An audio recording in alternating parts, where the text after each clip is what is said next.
And we're live. Okay. So, I'm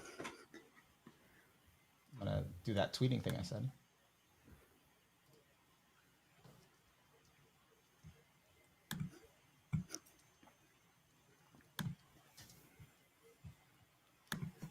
You can tweet it too, Gigguk, if you want.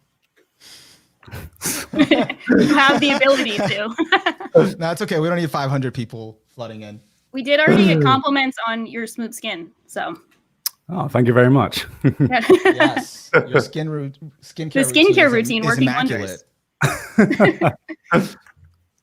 Let's see.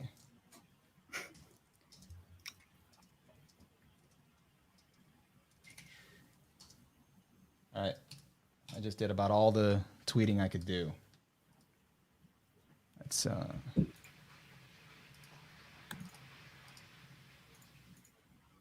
okay, we have 50 people on. That's a lot of people. Okay, is that normal? That's I don't know. I don't know what's normal here. Yeah, I don't know what's normal here. Well, normal here was like 5 people. I think we did have like I think we have between like 15 and 20. Yeah, we had a consistent 30 with Joe on the recent thingy stream. All right, are we all done? Oh, I gotta like Shaw's post. You don't have to, but I appreciate it. I like it. It's good. Thank you. Live. All right. All right, great. So I think we have someone says, Gigguk, I love you. That's good. We have Thank you very much. A good number of people on. I think 63. Some people are rolling in. But I think we can kick this off. We have a very, very heavy, very loaded agenda tonight. We're here to crucify Gigguk. No, I'm kidding. All right. So, hello, everyone. Hello, world. Welcome to the Just Weeps podcast, where we take lighthearted and fun topics, and that's what we do. We don't throw them out. That was the last podcast. This is the one where we put down our weapons and no, I'm just kidding. So here we are. We have Gigguk or Garnt in the flesh, and my co-host Shocking. Hi. And honestly, thank you so much for coming on, man. Thank you. No problem, man. No problem. Taking the time. Happy to be on here. So the reason we brought you on, to give a little bit of context, and I think I had to give you a little bit beforehand because you weren't sure what this was about. I kind of reached out to Garnt. I was like, hey, there's this thing that I have in mind, for my podcast. Would you want to come on? I was like, yeah. And then, he responds 3 days later and he's like, so what's this about? Let me give you the whole thing. So to give you guys the idea of what this is about, for those that didn't watch last stream, and then for those that did, so we had Pause and Select, or Joe from Pause and Select, on for the last stream. Last week, he made this really, and the reason I brought him on is because he made a really fascinating thread, raising some good points about the anime community. But unfortunately, it was centered around Gigguk's latest new video. His forgot the title. I used $1 million AI to prove light novel titles are dumb. Yes. So I did not watch the video. I mentioned in the last podcast, it had come out. I kind of was like, oh, cool, new Gigguk video, and then that was it. But then I saw the thread, and I was like, okay, now I'm compelled to see what this is about. And then I think the same thing happened with you, Shaw, right? Yeah, because I was kind of like, light novel titles, like this is kind of a cool concept, like making an AI to make light novel titles is kind of cool, but I'm not super into light novels, so I didn't check it out at first, and then eventually I did check it out. But yeah, I was kind of in the same boat. So we both watched it. Congrats on like the new content. Definitely, it's not something you've done before, like being on camera the whole time and kind of trying some new stuff out. I definitely commend you for being like experimental, being willing to kind of revamp things. Thank you. And I watched the video, and again, like I didn't have a problem with it. I got what you were going for. It was lighthearted, it was supposed to be fun and all of that. And really where the problem was, and Joe admitted this himself, he said it in his thread, that it was really mostly in the first minute, in the first kind of intro, kind of how you described, isekai light novel titles. You kind of just kept saying they were stupid over and over, but it was more taken as an assumption, and you didn't really elaborate on it. Like, it's a given, like this is just what it is. And it's that in his words, that lack of nuance that does kind of harm to, you know, like the belief, like the belief in the community about those like titles and those things, and kind of, and then that spreads around. So right. And I got what you were going for, but maybe let's hear what, you know, kind of what you have to say about it. Yeah, I mean, I saw the thread after you linked me it, and I guess, you know, I can understand where the criticism comes from. My process with making that video was that it wasn't meant to be about light novel titles at all. Like you said, that the main complaints was about like that minute-long intro, whatever.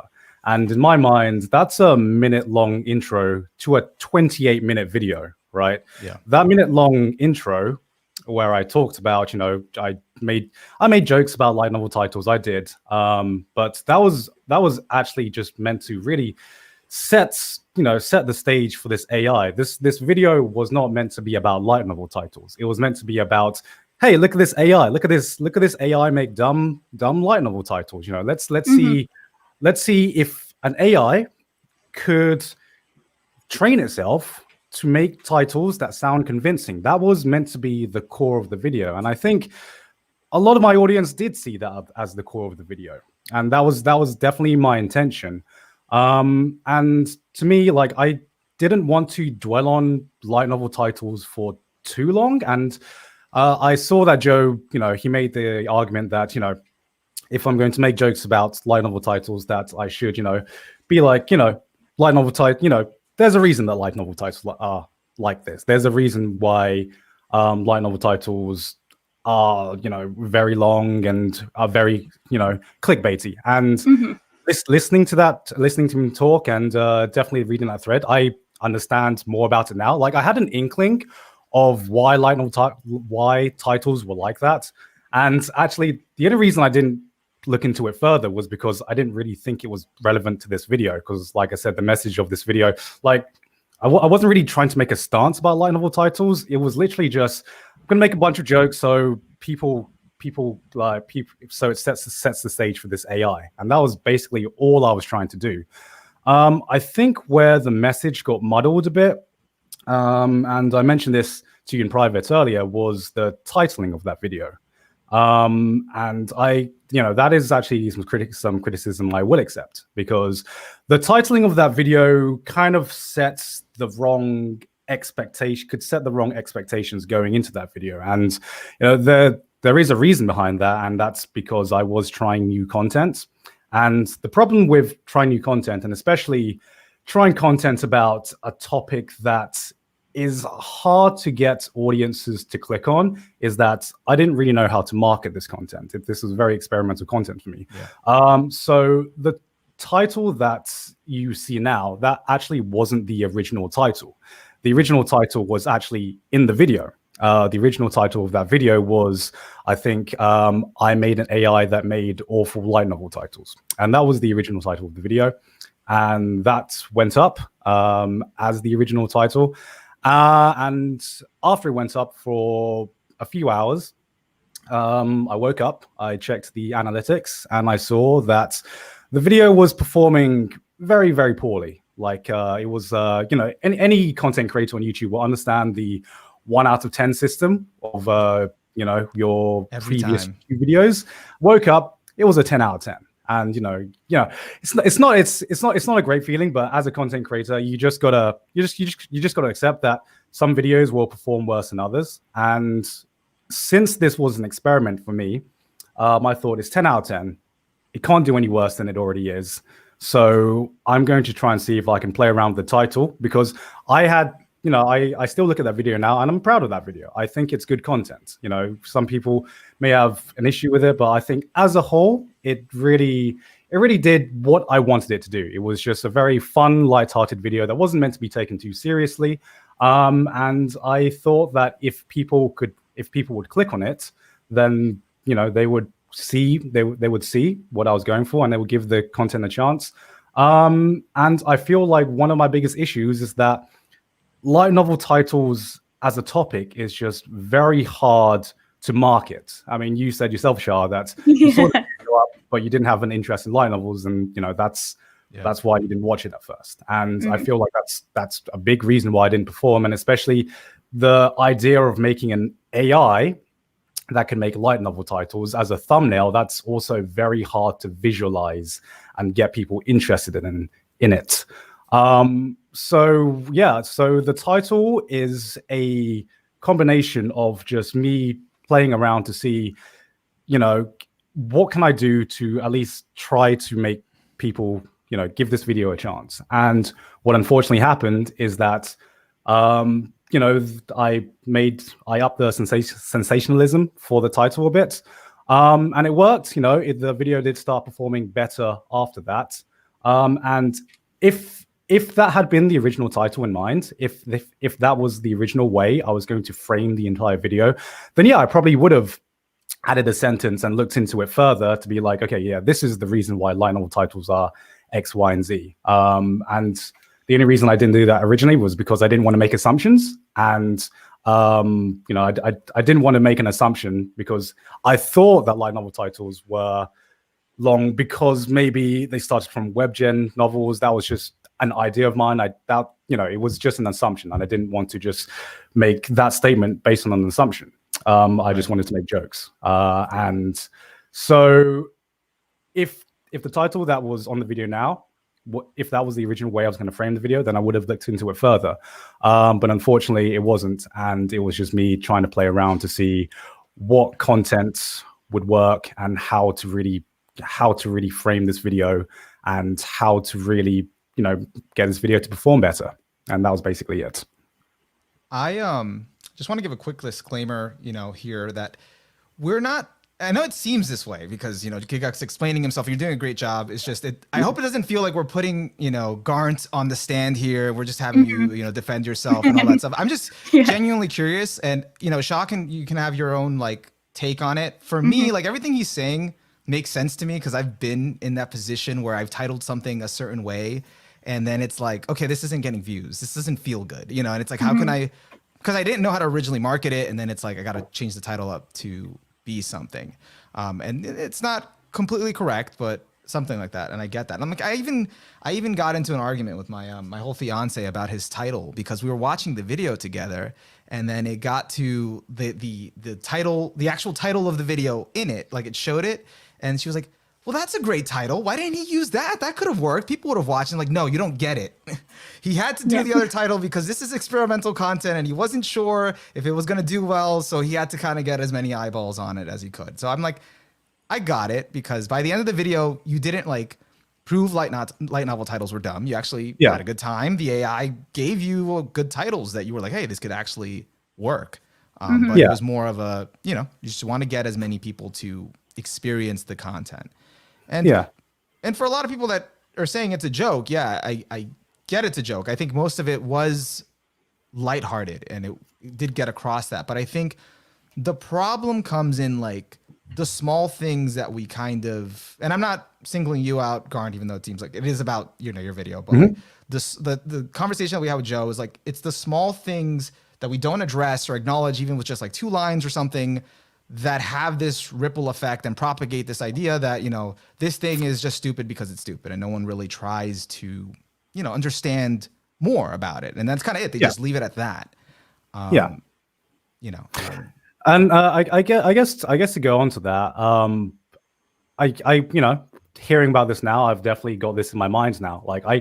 It was more of just, I didn't really think about it. I thought from my perspective, I was not the first person to make fun of light novel titles, and I probably won't be the last. And with my content, especially with my new content, I have never been that guy who would look too deeply into this. It was, like I said, I look back at that first paragraph and I can tell, it's not the most well thought out jokes. It's deep jokes or whatever. It's, it was just, it was jokes that I'm sure people have made before. Like I said, I didn't really think too deeply into it. And I think the issue for me comes with, well, sometimes I don't always know which subjects can cause harm or which jokes can cause harm. Because to me, I was just making, fun of titles. I wasn't like attacking the creators or anything like that. I wasn't attacking light novels as a whole. I was just making a very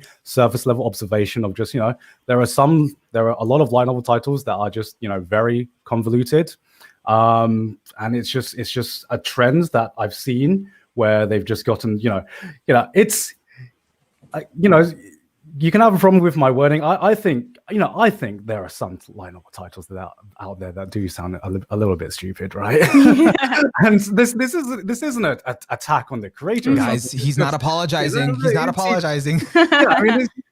There are some light novel titles out there that do sound like stupid and convoluted, and it's just, it wasn't an attack. I'm not trying to harm or make light novel titles as a whole seem dumb. It was just literally just a very simple observation, and that was basically it.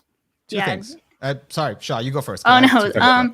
Yeah, it was interesting because when we spoke to Joe about it, it was really clear that he was very passionate about light novels, and light novel titles go along with light novels. But I wasn't super invested in light novels, so I was like, I don't really have a dog in this fight.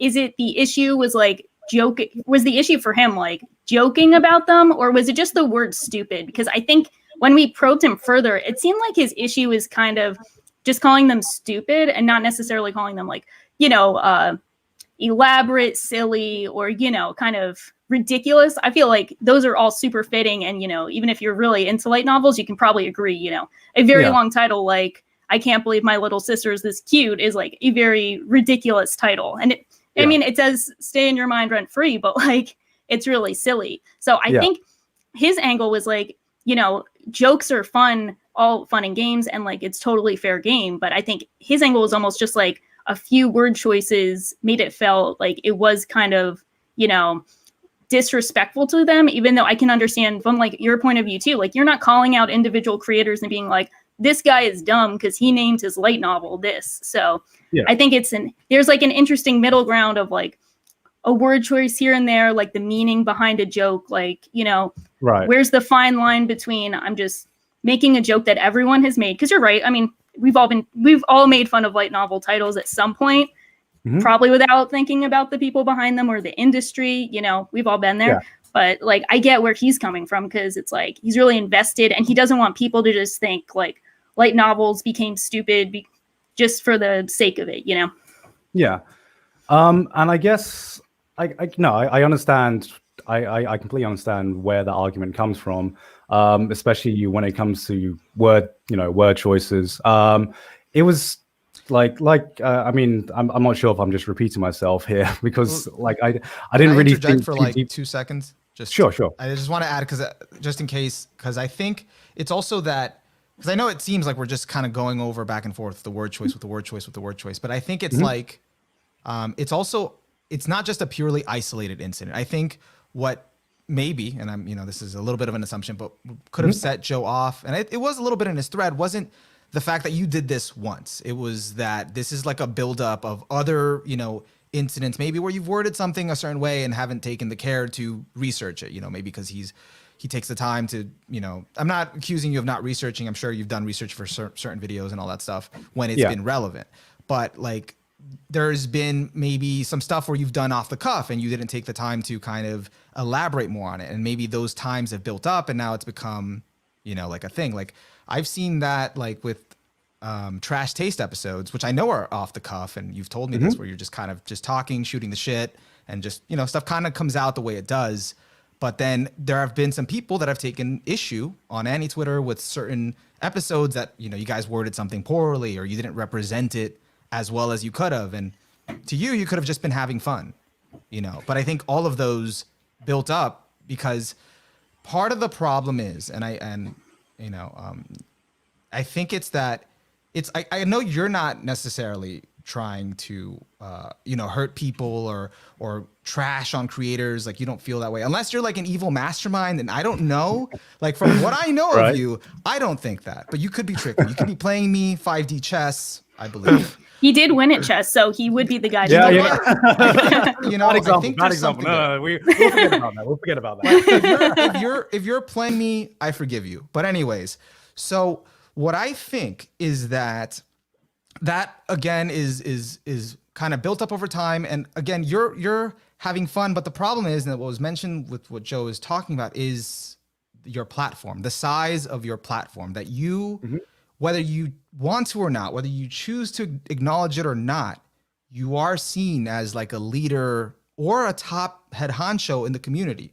Whether you embrace that mantle, all eyes are still going to be on you. When you do something, by virtue of the amount of your subs, it's going to be like, boom, what's the big guy? What's he doing now? How is he representing us? And his big thing was, they do something, and AniTube as a whole, which we'll get to the term later, takes the shit for it. Our name is, on the line because of that. Right. How do you feel about that? Well, I would say that that's I mean, there's a lot to address there, but what I will start with is how, what my attitude is towards that. And people may have some problems with like some of the jokes I make and stuff like that, but what I would say about like my humor and my jokes is that I've grown up from like a very, I'm obviously British, and we grew up with a very like self-deprecating like humor and background, and a lot of my humor is self-deprecating. And what I will say is, I think my audience, if my core audience at least, understands that if I'm saying something, sometimes I may call something stupid, but I call myself stupid. I call myself trash just as many times, if not more, than I say about other things. They don't. I would like to believe, at least, and you can correct me if I'm wrong, I would like to believe that my audience don't take some of my jokes too seriously. And if they do go a step further beyond where it becomes harmful, then I if it's ever brought to my attention, then I would like to say that no, this is not my intention at all. My intention is just to create a kind of like a fun atmosphere with my videos. My end goal with my content is to be entertaining. And my big problem when it comes to an issue that my words matter and some things can be harmful is that sometimes I literally don't know what could be harmful or what would be harmful. And the problem for me stems from if I'm trying to look over every single word I say or every single joke, if I start double guessing myself or second guessing myself too much, then I'm just not going to be able to do my work or just bring content out, because I've had the same approach to my content as I always have. I just try to make content that I find entertaining. And I try to do that without being harmful or having a detrimental impact on the community. And if someone wants to bring up a specific example of something I've done, then I would be happy to keep that in mind. Like right now, I know more about light novel titles and the history behind them because of all this issues that have been addressed. Like I said, I could have gone with a completely different angle with my AI video. Like I said, it wasn't about light novel titles, it was about AI. What I'm trying to say is, like, I don't think there is a perfect solution in this world. Like I can't always know what effect I'm going to have on the community. And I feel like the best way I can go about addressing that is, if there's something that you think is bad or harmful, then you can feel free to tell me. I'm always open to debate and discuss it. That's why I'm here now. And we can take it from there. And that's kind of like the best solution I can think of, at least. Yeah, I totally identify with that too, because I have a super self-deprecating sense of humor too. I always, I kind of view it as like, I don't have a problem taking the piss out of myself, so I don't have a problem taking the piss out of other things. Like, it's kind of open season if we're all on the same playing field. So, yeah. I mean, I totally get that. And I'm, always like, I'll call myself stupid too, and I'll call other things stupid. So I totally get that. And I think it's interesting and kind of like a really tough line, because, I think you could be right for like 99% of the time. You're probably like a harmless joke and no one knows. But then it's like, yeah. What if you get like one person who's offended by it? And, how can you I was wondering, just because, I'm sure you get these kinds of comments a lot just in general, how do you kind of separate the, random Twitter, random YouTube comment from someone like Joe, who's like really well respected in the community. He has like, you know, a lot of knowledge about the industry, about the community. Like, how do you separate the two and kind of, you know, have good takeaways? Like, it sounds like you're having from like this whole discussion, this whole, you know, I don't want to say situation because that sounds kind of dramatic, but you know, just this whole discussion. Yeah. I mean, yeah, that's how I see it. It's a discussion a lot of the times. And, you know, the problem with the biggest problem I go with isn't with the criticism itself. It's that I just get so much of it that sometimes a lot of it just goes over my head and I just don't end up seeing it, like with the thread or whatever originally. So it's more of, you read enough criticism and, you know, some of them, you know, is irrelevant. Some of them, like with an audience my size, I know I can't please anyone. Not anyone. I can't please anyone. I'm sorry. God, I know I can't please everyone. And that's just what I have to accept about myself. When it comes down to constructive criticism, I can choose which arguments make sense and which ones are like, okay, I can see your point.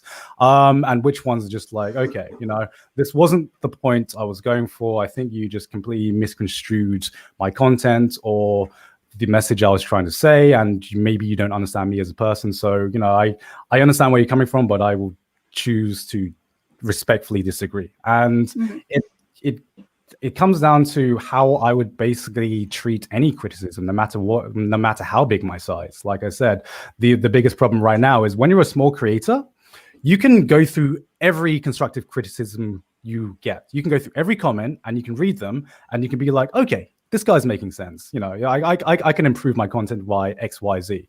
My problem is I get thousands of comments, thousands of different criticisms, and then I don't have enough time of the day to read everything that someone says about my work or my videos. And some people are like commenting on videos I made 3, 4, 5 years ago. You know? My content's like far different from when it was back then. So I really have to, it's the same kind of approach, but I really have to, you know, pick and choose who and what I listen to. And that basically goes off of what I'm trying to achieve in my own content, what I'm trying to achieve in the future, and what kind of content creator I want to be. And that's basically it. Yeah. There's a few comments in the chat here. I don't know. Speaking of all the things you said about getting thousands of comments, like that. Yeah. Here we go, chat. Read this one. It might be a little bit heavy hitting, but I just want to see if you do have an answer for this. Someone says, Eggmath says, when one doesn't want to make an assumption, they tend to research, but Gigguk is just built different. Do you want to address that one? Wait, say that again? Sorry, let me read that one again. When one doesn't want to make an assumption, they tend to research, but Gigguk is just built different. Yeah. So when I said I didn't want to make an assumption about, you know, light novel titles, going back to that, you know, like I said, this was a minute-long intro to a 28-minute video. I didn't want to construe the point. You know, like I said, I didn't think it was that big of an issue when I was making the video. So I was just like, you know, do I spend time putting research to add something to my video that isn't really relevant to the main topic, or, you know, do I just put more effort into focusing on the AI and just getting this video out? And that was basically what happened. Like I said, it wasn't so much that I you know, didn't want to put research into this topic. It was just that wasn't the topic of this video, and that's why I didn't look further into it. So yeah, that's basically it. Yeah, I just wanted you to address that, but pretty much, like, I don't know. Full transparency, I've been there before. I've written a script and I'm just like, okay, how can I do this where I don't have to spend time researching, but also not get something wrong? You know, it's like, I'm jumping through hoops. I'm like, because research takes a lot of time, and sometimes you just want to pump a video out, or like you're saying, your goal for that video is different. And I'm not trying to, you know, justify it or say it's bad or wrong. You know, there's, I think, a level of intellectual honesty. It just depends on what it is, and you got to prioritize. And, you know, it was a minute, you know, to 28-minute video in regards to, you know, new content that you're trying to push out. Yeah, it's probably tough because I could see Joe and other people who care about light novels a lot. They probably came for light novels, but like, you should be there for the AI. Whereas like, I think a lot of people are probably like, I'm here for the AI, and the light novels are just like how I'm going to get there. Yeah, I mean, it wasn't really a video about light novel titles or just exploring that topic at all. It was literally, it was a video about an AI, and yeah, that was. I think we've spent enough time on the video, like way more than I intended. It just sounds like it feels like we're about light novel titles. Yeah. It's like we're just making you like, listen, guys. I was just joking. I don't know how many more times I can say this. Guys, it was a 20-minute video. Cut me some slack. Yeah, I mean, I said this before, where I'm just like, I'm happy to address it because I don't really have too much to say about it. It wasn't that big of a part of the video, so I don't really have too much to say about it. I think I've said everything I've needed to say about that part of the video. Here's my question, and then we'll leave this off because there is a bigger topic in regards to this, not like less on the video, but would this conversation, and I know it was only a minute, but would this conversation make you go about it differently, or maybe next time, maybe you'll, I don't know. Yeah. I mean, I would say that this conversation would definitely make me go about it differently. Like I said, I'm not too knowledgeable about. I've read light novels, but I'm not like deep into the light novel community. And I would say that maybe this would make me think about my jokes a little bit differently. I'm happy to do that. I mean, it was, like I said, it's not like, I'm getting attacked for making jokes about light novel titles. I'm just like, dude, it wasn't that big of a joke for me to begin with. My career is not going to die because I can't make jokes about light novel titles, or I have to think about it more deeply. It's ironically everything you said did kind of sound like a light novel title, like just in that sentence. That's the thing, right? Like if someone wants to take the piss out of my YouTube titles, fucking go for it. Free game. I've made some stupid fucking titles in the past, right? And I mean, it's if that was what my content was based around, and if I couldn't survive, if I couldn't make this one type of joke, then I don't think I would be a very good content creator in my eyes. Yeah.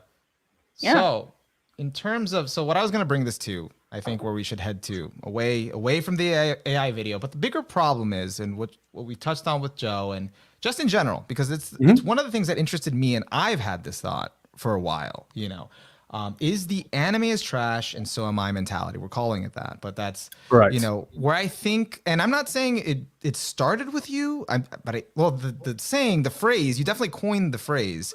But like the whole anime is trash, or just calling things trash, that might have been a little before that, but it definitely spread like wildfire. Like an endearing trash, like like an endearing way, not just like this is like I hate this. It's like, no, this is my trash, that type of mindset.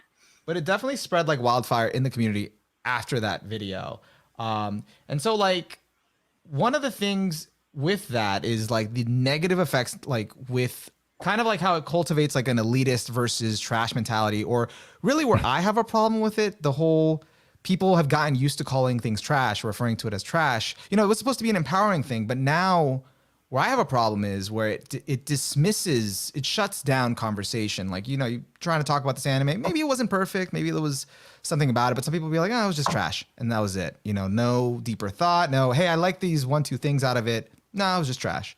And I'm not saying everyone does that, but I'm saying it's so widespread that you see it a lot. And then it has people that kind of, and Joe touched on this, internalize that whole feeling of, what's valuable and what's not. And if they happen to like this anime that they think, oh, this is trash, they might think like there's no point in sharing what they love about it because people aren't going to care, because it's just, they already have singled it out like in their head that this is trash. So. And I think, you just wanted to hear my thoughts on that? yeah. Like your thoughts on it. Okay. And actually, know what? We could, go ahead. I think you're cutting off though. Yeah. Okay. So I could share with you my entire thought process behind the anime is trash thing as well, because to me, that's, anime is trash and so am I. It was basically my response to the community back in the day, where elitism was like a way bigger part of the community, there was this idea of having good taste versus bad taste. You know, people were sometimes sharing their 3x3s, and you know, not saying everyone did this, but there were definitely some people who, you know, shared their 3x3s and tried to paint you know, very calculated image of what their taste in anime was. And that's because there was this idea where, you know, you had to watch all of the classics to have good taste. You had to, you know, had to have seen Legends of the Galactic Heroes, and now it's become more of a meme. And the anime is trash, and so my meme was born out of, well, I didn't make the anime is trash meme. That was stemmed from the Miyazaki fake quote that really got passed around back in the day, where it was just like anime, that like if where Miyazaki is saying anime, and so my meme was like where I, you know, I enjoyed Eromanga Sensei, but I didn't enjoy it because it was good. I enjoyed it because it was absolute garbage, and I didn't know why I was enjoying it so much. I was just like, you know.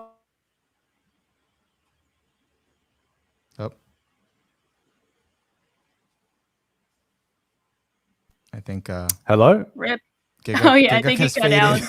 Hello. They're trying to cancel you. They're trying to. Hello. Can you hear we us? Yeah, we can hear you. Am I back?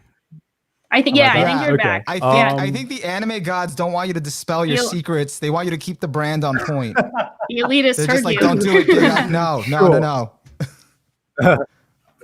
Sure. What was the last thing So- that you heard me saying? I heard Miyazaki, the meme existed. I think it was the anime was a mistake. That's where it stemmed from. And then that's Yeah. kind of how that came Yeah, about. yeah, That's so- all I kind of Yeah, heard. I can build on that. So the original meme came from the Miyazaki quote GIF that got passed around, which was anime was a mistake. It's nothing but trash, and this morphed into anime is trash. And anime is trash, and so am I was meant to build up onto that. It was meant to be like empowering to show people that, you know, I can like what I like, and sometimes I just don't want to defend myself. You know, that was me with Eromanga Sensei, where like I could see that this is hot garbage. I could see that this wasn't like high tier entertainment, but I enjoyed myself anyway. And god damn it, if anime is trash, then so am I. And what I really wanted to like go against is like I said, I'm a very self-deprecating person. Not self-deprecating person. I just enjoy self-deprecating humor. And I hated this idea where people had good taste and bad taste in anime. And what I wanted to do was just level the playing field. Like, let's not pretend that everyone has good taste, right? Let's just say everyone has trash taste, because I have trash taste. So how I am with my friends, like how I am with the anime community in general, is that I like having conversations, but I also like, you know, I like a little tongue in cheek in there. You know, I like being able to call someone's taste trash, and that's fine because they can call my taste trash. And if there's that understanding that both our tastes but then both our taste is trash, then we can have serious conversations, and we can also just have fun conversations that just we, you know, shit on each other for fun or whatever, right? And so my perception with that is that I don't care how people perceive my taste. I'm going to have my taste, and I'm going to enjoy what I enjoy anyway.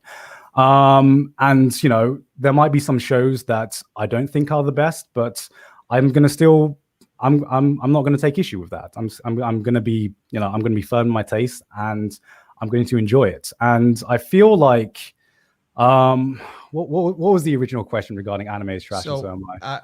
Before I get that, I do have a new question. So Okay. you did unironically enjoy Eromanga Sensei. You enjoyed it. He wouldn't believe it. I told him like 5 times. I watched that I was video like, no, in he's not 2017, joking. and I was dying. And I was just like, wait, but did he like it? Like, is this satire? Like, did he enjoy it? And then afterward, I watched the whole damn thing, and I liked it. But then I was like, wait, but did he like it? I was so confused. And then later, I asked you. Okay, later, I fucking asked you like 2 years later, and you were like, who knows? And I'm like, no, no. You know, okay, I think about this so often, right? But all I can say is I had an enjoyable time experiencing it, and that's I don't know what it is. I had a good time watching it. I enjoyed my time watching it, and like the way I see it, people have been calling certain forms of entertainment trash for a long time, and we literally have a genre of TV that's called trash TV, right? And it doesn't mean that we don't think that there's any worth in that entertainment. It's just sometimes you don't need to engage with a piece of media too deeply to be able to enjoy it. Like, I don't think anyone's watching something like 90 Day Fiance or Hell's Kitchen and being like, oh, maybe this time Gordon's gonna finally find a good cook and a good kitchen. Maybe this will be the no. We know exactly why we're watching these shows, right? We don't need to think about it too deeply. Some people can, but like I choose which shows I call trash because it's mostly like it mostly has to do with, like, say, a lot of isekais, right? And I'm not saying every isekai is trash, but there are some very generic isekais I end up watching and finishing that I think, I know exactly the reason I'm watching it. Like, I watch like Wise Man's Grandchild, Isekai Cheat Magician, Death March, The Parallel World Rhapsody. I would call these really, really fucking generic isekai compared to some of this stuff out there. But I still enjoyed myself. And I know why I enjoyed it, because it's just very cheap, surface level power fantasy, a power fantasy story that follows like a set formula, and I enjoyed it for that reason. And sometimes I'm just like, there are some shows where I want to engage with more deeply and look further into it, and sometimes I just want to be like, look, I'm just isekai trash, I like power fantasy trash, that's just the person I am, and I don't feel like I don't want to defend myself too much on that. I don't feel like I need to, and let's stop pretending that you have better taste or either of us have better taste. We both have trash taste. So let's just go on that equal playing field. You see the branding he's doing here? He's like, we all have trash taste, listen to trash taste. This is all 5D chess here. This is the 5D chess. This is what he's doing. He's like, yeah. I'm plugging the podcast. Master and work. This is how it came about. But like, and I'm not gonna harp too much on it because I get where you're coming from. And hey, transparency, I have the same conversations with my friends just on a private level when we just, talk about each other's tastes or whatever. But, when we're facing the community at large and people that don't know us on a personal level, that don't know you on a personal level, and kind of, they just can only hear your takes and kind of, and I get it. Some people get that it's a joke. Some people don't. But and trash itself inherently has a negative connotation, but you used it, and I find that admirable that you used it. It's funny how it goes full circle. You used it at first to combat the elitism and just make it empowering, and now it's come back, full circle. I'm like, okay, now we're calling too many things trash, and now it's not good either side. So do you think we're at a point where we no longer need to lean on or rely on calling things trash, but just be like, I fucking enjoy this, and I don't need to articulate it, nor do I need to call it trash. It's just, I just enjoy it, and that's it. I mean, it's okay. I think the question comes down to, is calling something trash harmful, right? And I mean, we can have our disagreements on that, because, like I said, people have been calling things trash for way beyond anime. I mean, it's not just trash. We have food that we call junk food, which is very similar to the meaning of trash, right? Where it's not something that's necessarily healthy for you, but people consume it anyway. I don't think that necessarily. I mean, we're getting down to semantics now. Yeah. And I think the problem with some people calling calling some shows trash and kind of like not wanting to have a deeper conversation is that I just think the problem comes down to not everyone has an interest in engaging with some of their media on a deeper level. Some people just want to see things as trash, and unfortunately I can't control that. I can't force people to care enough to have a more engaging conversation or look into things more deeply. What I will say is that I don't like, for example, for me personally, I don't call things I don't understand trash. Like, I call the only things I call trash are the things that I know I only engage on like a surface level. Like for example, a lot of isekai I watch. I'm not the biggest fan of moe slice of life, but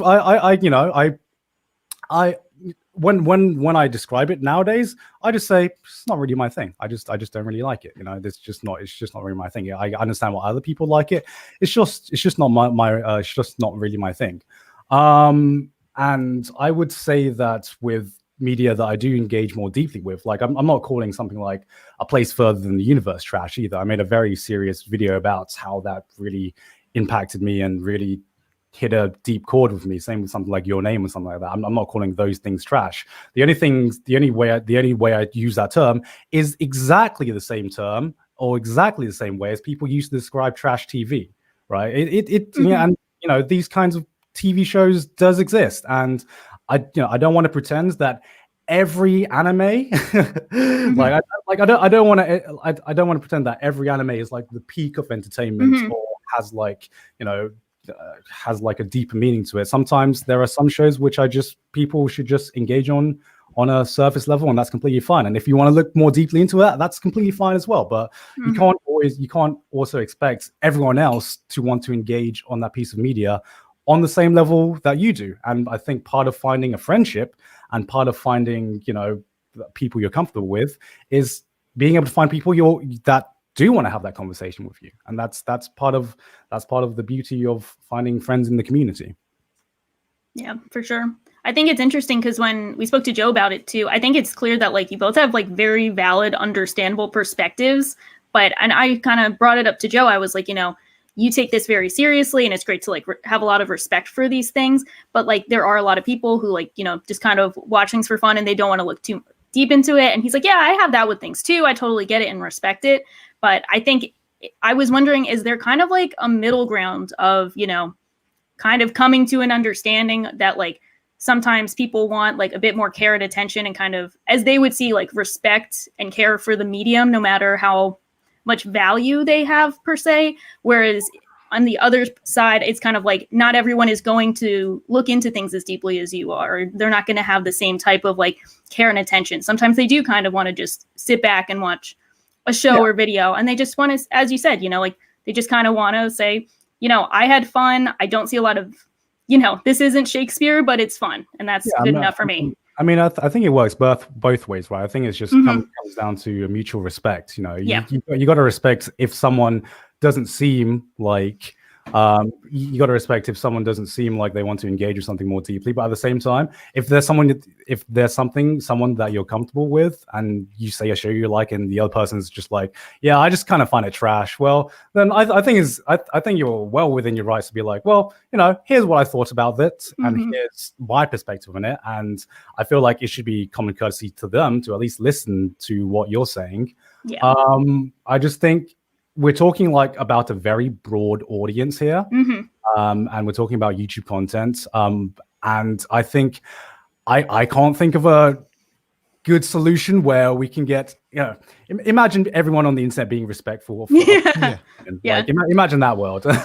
All I can try and do is like make my behavior the best to the people around me and try to portray that in my content the best I can. Because I feel like regular watchers of my content will understand that when I call something trash, it's not serious. People, I would like to think that when the anime is trash and so am I joke, people understand where that stemmed from and why the joke became what it was. And in terms of getting everyone to understand that, unfortunately, my audience is like way too large for me to like. If I try to send a different message, then other people will misconstrue that message as something else. It's an impossible balancing act with an audience this big. And the best way that I can approach it is just try to be the best person I can and try to convey my message the best through my content. And if something becomes a big enough issue, then I will have to address it. But right now, I do feel like at least my core audience, who is very familiar with my content, they do kind of understand where that meme stems from and what the right way to use that meme is, I guess. Yeah, definitely. My understanding, and you can correct me if I'm wrong, Garnt, of your approach to your content is that you want to kind of portray yourself or come off as a regular, like a consumer, like someone that's just kind of not an expert, like not just someone that's like your bro, like just someone that just watched this anime and it's kind of like, did this entertain me? Did this not? Was this fun? Was this satisfying? And it's all really spelled out as, this is your opinion. And that's kind of it. This is just, that's how you want it. I'm just a guy who enjoys anime. And that's why I think I've been trying to move more further and further away from like making content that is negative about a show. Like I more want to focus on things I do like now. Because I years ago I have made shows about have made videos about shows I didn't like, but now I want to more focus on just highlighting things I do like and just giving my opinion and why I like that show. That's what I'm more trying to move my content towards. And I feel like the community as a whole is moving towards that because there's so much anime right now. No one really has the time to watch things they don't like just to shit on it. It's more about convincing another person to give something you like the time of day. And I feel like that's what the community is more moving towards. Yeah. So I feel like everyone again, there's a ton of anime in this season alone. So yeah. Yeah, right. Look at what's good. Sorry. Do you did you have a follow-up question, Shaw? I think I had one, but it slipped my mind. I don't. I was just trying to think of a way to work in trying to convince Garnt to watch IQ because that was like last season. So, but that was. I am up to like season 3 of IQ. Finished season 3. Absolutely. Yes. Okay. Yes. Okay. Cool. Okay. My work here is done. No more mean questions. No, everyone in chat. Shut down. No means. It's one of my favorite sports anime, so I think it's doing a fantastic job. I haven't caught up season 4 yet, just because there's been a lot of anime. So, but I will definitely do that. If I ask about Brotherhood, does that add another day onto? I'm gonna leave. He told me about that, and I was like, "Wait, I do that with One Piece. I respect it. Whenever someone's like, you need to watch One Piece, it's like adding another day. I know I need to, but I don't need. I don't need you to tell anime. me. That's his favorite anime. Is it? One of my favorite manga of all time. Although I think that 3x3 was a lie. So just saying. I think it was a lie. I think you were being non-committal. I think some were true. Oh, was there a manga one? I didn't see some were true, but some I don't know. Ava in your 3x3? Yeah. But yeah, you don't know how much I love Ava. Ava is one show that I have rewatched far and beyond more than any other show. Oh, nice. And I mean, I can't wait to see the new movie out. I'm still like battling with myself because like, do I see it in cinemas and not understand anything going on, or do I watch it with subs and then still not understand anything else? Just bring a translator. Bring a translator like right next to you. Whisper in your ear. That'd be funny. Hideaki Anno says, "Go outside." Okay. So here's a filler question. In the meantime, while we gather our resources, in your career so far, the whole time on AniTube, all these years, you've seen all the trends, you've seen all the animes. Which anime do you think was a mistake? Yeah, you have to delete one. It's not just a mistake. Like you gotta like take it out completely. Oh God. It's putting me on the spot here. And this is the hardest question of the day. The next one's a little easier. Or harder. It might be. I think it'll be easier for him. just so I can hope that there was a good Berserk adaptation coming out, but I think that was the last chance that Berserk would have ever gotten. So yeah, I guess that was off the top of my head. Oh, that's a good answer. I completely forgot about that. That's like a great answer. Yeah. I think we all would agree with that. We all think we could all pitch in. Like I would like to have hope that something was coming above the horizon, but now I don't think there's any hope whatsoever. Yeah. Golden Age arc, best arc. It is. Okay. Follow-up question. Are you ready for this? Mm-hmm. I expect an answer. Knowing a man of your caliber, I expect an answer at the ready. Okay. In all these years, which waifu do you think was a mistake? Delete one. See, that's why I said it could be harder. He looks so conflicted. Oh God. Oh, which waifu? Because my gut reaction is the first gut reaction I ever thought of was just like Ray, because we don't need the Rays of the world. But I would have like I know I would have like No, do it, get them. Oh, The stop. I would have Oscars fans will unite. people watching this, because it goes down to Ray versus Asuka. But yeah, I'm not a big fan of Kuda Rays. That's just my opinion. So Get them. Yes. I mean, Good I'm an answer. Asuka fan, so I get it. I think we all are. I think we're all Oscar stands here. So Okay, makes sense. I mean, I thought you were gonna say like if you had to put me on the spot. I thought you were gonna say like everyone's probably left now. no, we want that. This is an Oscar fan safe zone. Look at the red. That's our zone. I don't know why I was expecting like Ichigo from Darling in the Franxx. I remember when I was we were thinking both Zero watching Two. that at the same time, and you were like, "I don't know what's going on with this show, but."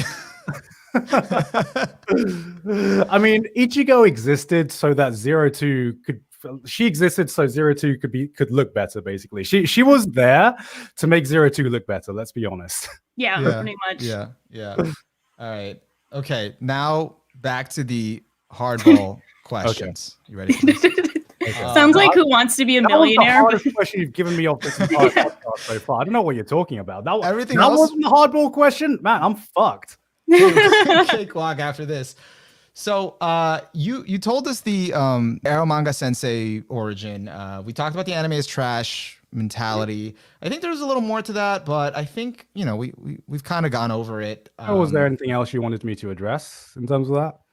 So one thing, this was just an interesting thing that Joe brought up. I don't know if you know about it or if you've considered this, or I don't know. I just thought it was interesting when he was talking. We were talking specifically about comedy. He said he didn't have a good word for it, but he called it the code switch or maybe the tone switch.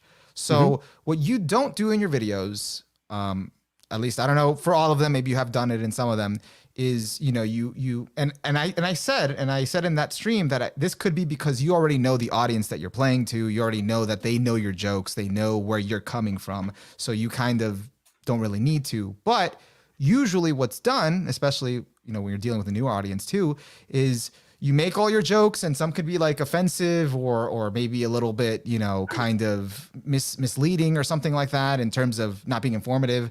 But then at the end or at some point in the video, you do the switch and you're like, no, but seriously, this and this, and that's kind of it, to kind of let them know that this was just a joke, and don't actually take this as my word or for like information.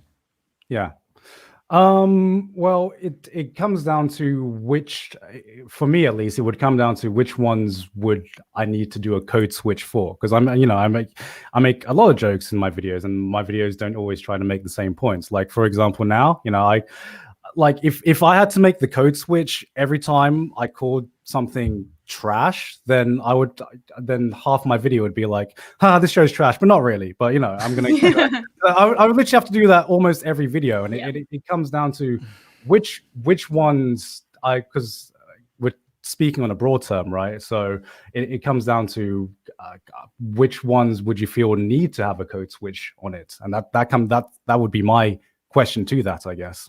Mm-hmm. Okay. Like his example, obviously, and I'm not going to go back to it. We don't need to address it anymore, but was the AI video where at the end, like the code switch, okay, they're whatever. Or like another video, I don't think it's necessarily, because I did ask this because I've, as a content creator, I've thought like, well, if I have to do that, do I have to do that after every punchline? Where would that go? Wouldn't that ruin the flow? Like to just stop yourself. Hey, disclaimer, then I asked him that, and he said, you could just put it at the end. You could literally just, in the end card, you're doing the, the subscriber, subscribe, ring the bell. By the way, but I think you're saying in your case, and if I understood correctly, that because kind of the jokes that you deal with the trash and all that is kind of similar in every video, like you already expect your audience to know that. So then it would just kind of be redundant to do that type of disclaimer every time. Yeah, exactly. I mean, if that is if that is the joke that we're talking about, then that is part of I would say my branding, if anything, my like how the public views me. They kind of expect this from me, so it's difficult because it's not something that I have to like, it's not something that I can, or I mean, I can do it, but I feel like it just becomes redundant after a point because it's so deeply ingrained in my brand that most of my audience, if not most of the people even who are aware of me, knows that's just part of my brand. That's just like, it's just part of my personality, right? So at which point does it, at which point does it become harmful that people don't know that what I say in X context should be taken seriously? And I'm trying to say this as vaguely as possible because we don't have any like specific examples that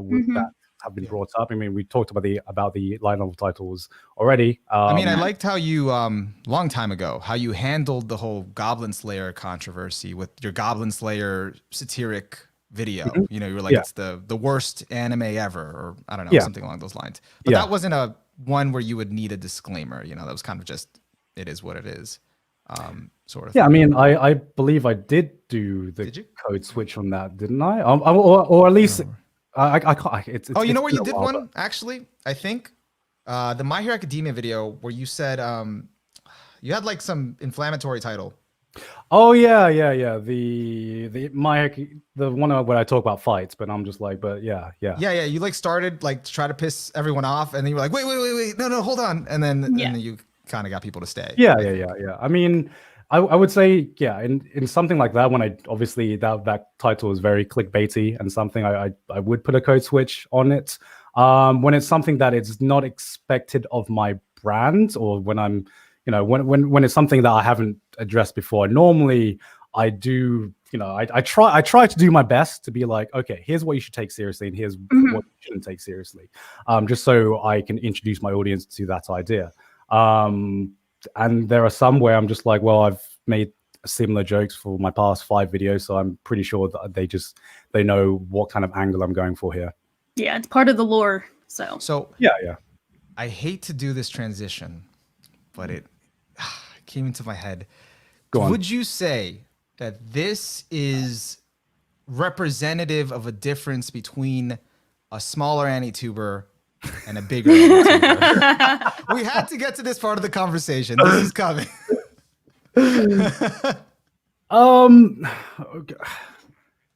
It's what do you mean by that? What do you mean by like, because I'm just basing it on your wording. I could be off base here. Shaw, call me out, hold me back, whatever you need to do. Onimaru's just kind of going off.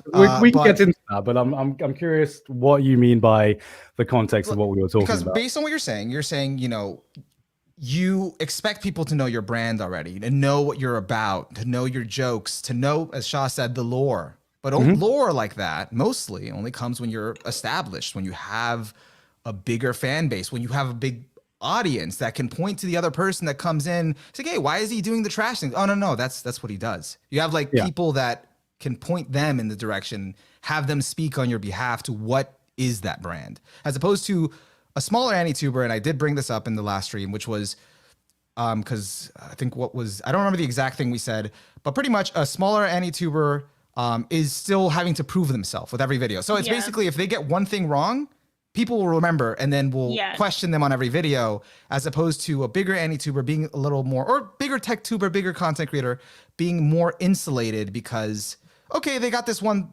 like I know a lot about this topic, they got this one thing wrong in a video, but they'll forget about that for other videos because it's kind of your brand, your trust is established. And if you want to jump in, Shaw, sorry. Just to it was also like, and fans would kind of like defend that. So, and also I think it was kind of like a comment that like once you get to a certain size, people just kind of assume you're right because you kind of have the numbers behind you. Like, 2+ million people wouldn't follow this guy if he was wrong kind of mentality, compared to like, let's say like a 5,000 subscriber guy. They might not have the most amount of trust in them because, their numbers don't speak to their levels of success. So it kind of is like an interesting paradox of like, Well, to me, it's not really the difference between a big AniTuber and a small AniTuber, because I'm sure you say like, an AniTuber with like 5,000 subscribers. Well, I would have to assume that there is a trust that's built into the 5,000 subscribers and that AniTuber, right?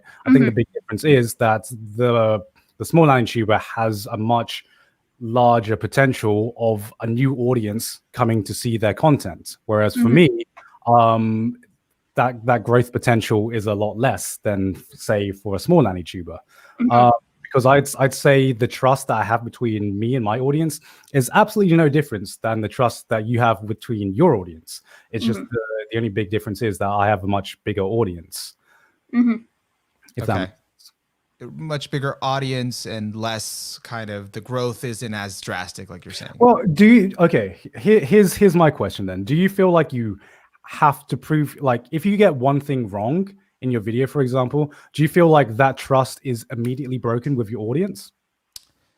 You know, that's a good point, because a lot of the times, because I guess you could argue that since the audience, like a smaller AniTuber, the audience isn't big enough yet, a lot of those people won't know you. So a lot of the people that would come on to another video it'll just be their first time seeing your video.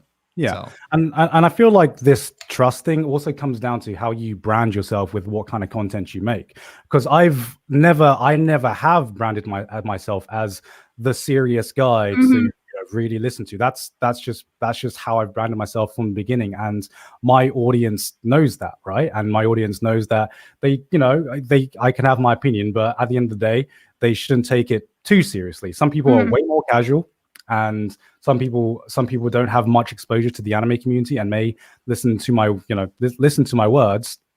But for the most part, like if you're embedded in the anime community, you know that there are other AniTubers that are a better source of information than myself. I am just a guy who says my opinions about anime, and that's what I've built my core around. If I had built my core around something different, where it's way more information based, much deeper analysis, then I think I would have to be way more careful in that sense, because that's what my brand has been built around, and that's what my trust with that's the trust relationship that I've built up with my audience. The relationship I've built up with my audience is my audience, from my perspective at least, my audience expects some kind of entertainment. They expect to have a laugh, or have a light-hearted video, or just find out about some anime that I'm watching. That's basically the expectation of content that I've built up with my audience. Yeah, definitely fair. So I hate to do this, but I see someone already say, so information isn't important in your videos? How so? That's someone based on what you were just saying right now. There's because your tone, as you're saying, is comedic, you're seeking to entertain. So is the information accuracy not as important? I mean, I try to be as accurate with the information presented in my videos as I can. I try my best, because it really depends on the video that I'm making per se. If I'm making a statement, I try to at least I try to have some basis for that. I've not always been the best at this in the past. I try to improve myself going forward, but especially with my recent content, I've really been trying to move away from that. I've dabbled in a lot of different types of content, and I kind of recognize what my strengths are. And my strengths are right now is to make entertaining content that people shouldn't take too seriously. And I've been trying to change my brand to that as time has gone on. With this AI video, for example, I had no intention to spread anything bad about light novel titles. Like I said, where we've talked about, this was meant to be a light-hearted video, and I feel like the core audience took it like that. Yeah, and I'm just curious here. Sorry, Shaw, you wanted to say something? No, I was just gonna say, just because I do feel bad about the AI video, because I think I'm not sure if it's any consolation, but since I wasn't really interested in light novels, this whole thing got me to watch it, and I did really appreciate what you did. I thought it was a really entertaining video, so I don't want you to be too hard on yourself. I do think it was a fun video. This is your elongated apology video for the AI video. Even though at the same time you're doubling down, you're like, and it was lighthearted. Yeah, it's no. I'm glad you're doing good content, like you're moving into something new and you're like, especially if you're happy with it. Like, especially you don't want to, you've said it before, like you don't want to keep doing the same thing over and over again, especially if it's something that like you find fun and your audience finds fun, then I think that's, you know, a great direction to go in. Yeah. Yeah. And I will say if there is some information that you think I've been like inaccurate about or I've looked over, then I'm more than open to, you know, the criticism and, you know, being shown that I'm wrong. But I don't feel like I make too many statements in my recent videos that, I don't know, what has my recent content even been? It's mostly just been about me talking about anime I enjoy. So I don't know what kind of, I mean, you can disagree on some anime that I enjoy being good. That's fine. I'm not sure what kind of information I'm spreading right now that is being harmful to the community. And if you guys have any insights on that, then I'm more than open to listen. I think the one that was communicated was something about like maybe I think someone mentioned kind of briefly in chat, and this was also brought up, like, I'm definitely not the best one for this one because I kind of like my eyes kind of go blank whenever I see the word isekai, at least after, you know, so many years of that. But I think someone mentioned, I guess, just like bringing up maybe potentially misrepresenting isekai as a subgenre. I'm not the best one for this, but I do know we kind of were joking. We were joking about this beforehand that Joe just wants to like give you his notes on isekai. He's like, I don't even need to be the one to say it. I just want Gigguk to know, like, he just take my notes, don't credit me. Just like, here's the information on isekai. This is what the genre is. This is how it is. He just wants the people to know. But I mean, as evident from this conversation, like, you don't feel like it's your place to be the guy to be like, hey guys, I'm about to educate you on isekai. You're like, hey, I had some fun with this one. This one's kind of bad. You know, I'm going to have fun either way. So it is definitely a different perspective, but I do think Joe wants to send you his notes. I think. Listen, Garnt, if you don't take the notes, that's fine. But can we make it a bit that like you have to take the isekai notes in order to save anime? Like, you just take the notes. Okay, I will say this now. I will take the isekai notes. I have no idea what I'm gonna do with it, or if I'm ever gonna use. I'm not like no promises. I'm ever gonna use it at all, because I don't. You know, I don't really know how I would integrate that into my content right now. Listen, I'll if you don't bother to take the isekai notes, you won't know how deep the rabbit hole goes. In another country with Joe's notes on my smartphone. Listen, if you don't take them, I'll take them. He would probably be down sending them. If Joe wants someone to take them, I feel like he should make it public, right? Because I'm sure someone could do a better video using those notes than I can. That's my gut reaction to hearing about this. Someone could probably make a way better video using those resources than I can.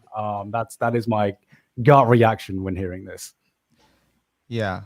So yeah, because I did hear someone comment during this whole thing that, you know, expecting like an informative, not that you can't be informative, but expecting that type of video from you isn't you. You know, you have, like you've said over and over, a specific form of content. So it would be better to, you know, have someone else that is more well equipped in the AniTube community to make that type of video.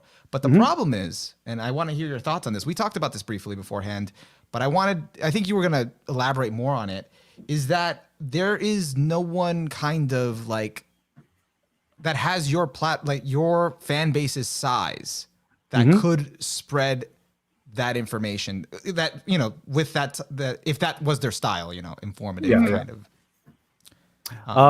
Well,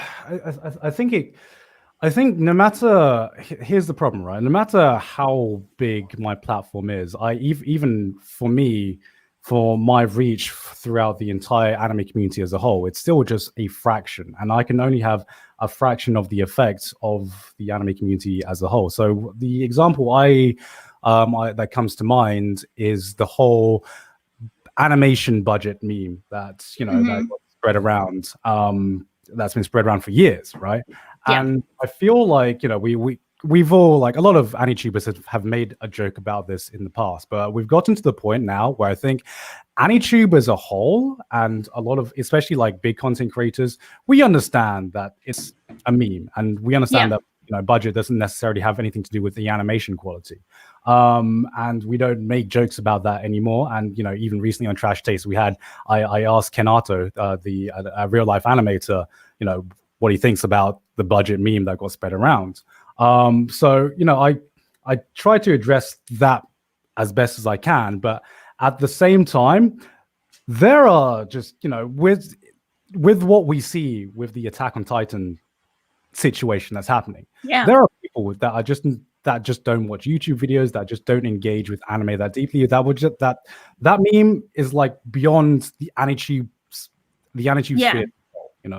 That's just something that it's a very surface level assumption that logically makes sense to someone who doesn't know much about the production cycle of anime and like the behind the scenes of how anime is made. And that meme is spread around a lot, and we can see the harmful effects that it has now. And unfortunately, I just think that there are just some things that are out of our control, no matter how big like AniTube's reach is. And I'm trying to do the best I can, but you may think of someone my size as having a much wider audience, and what I see is I have a really small audience compared to anime watchers as a whole. When I think of my audience compared to the people watching anime on Crunchyroll or Netflix or just casual anime watchers, I think I'm just like a drop in the pond compared to that. Yeah. And it is really cool that you guys had an animator on there. I feel like you guys bridging that connection between the Western sphere and then like an actual animator. That probably is doing tremendous help for the community and just people's knowledge base. Like I find that so interesting, and I appreciate having that knowledge firsthand.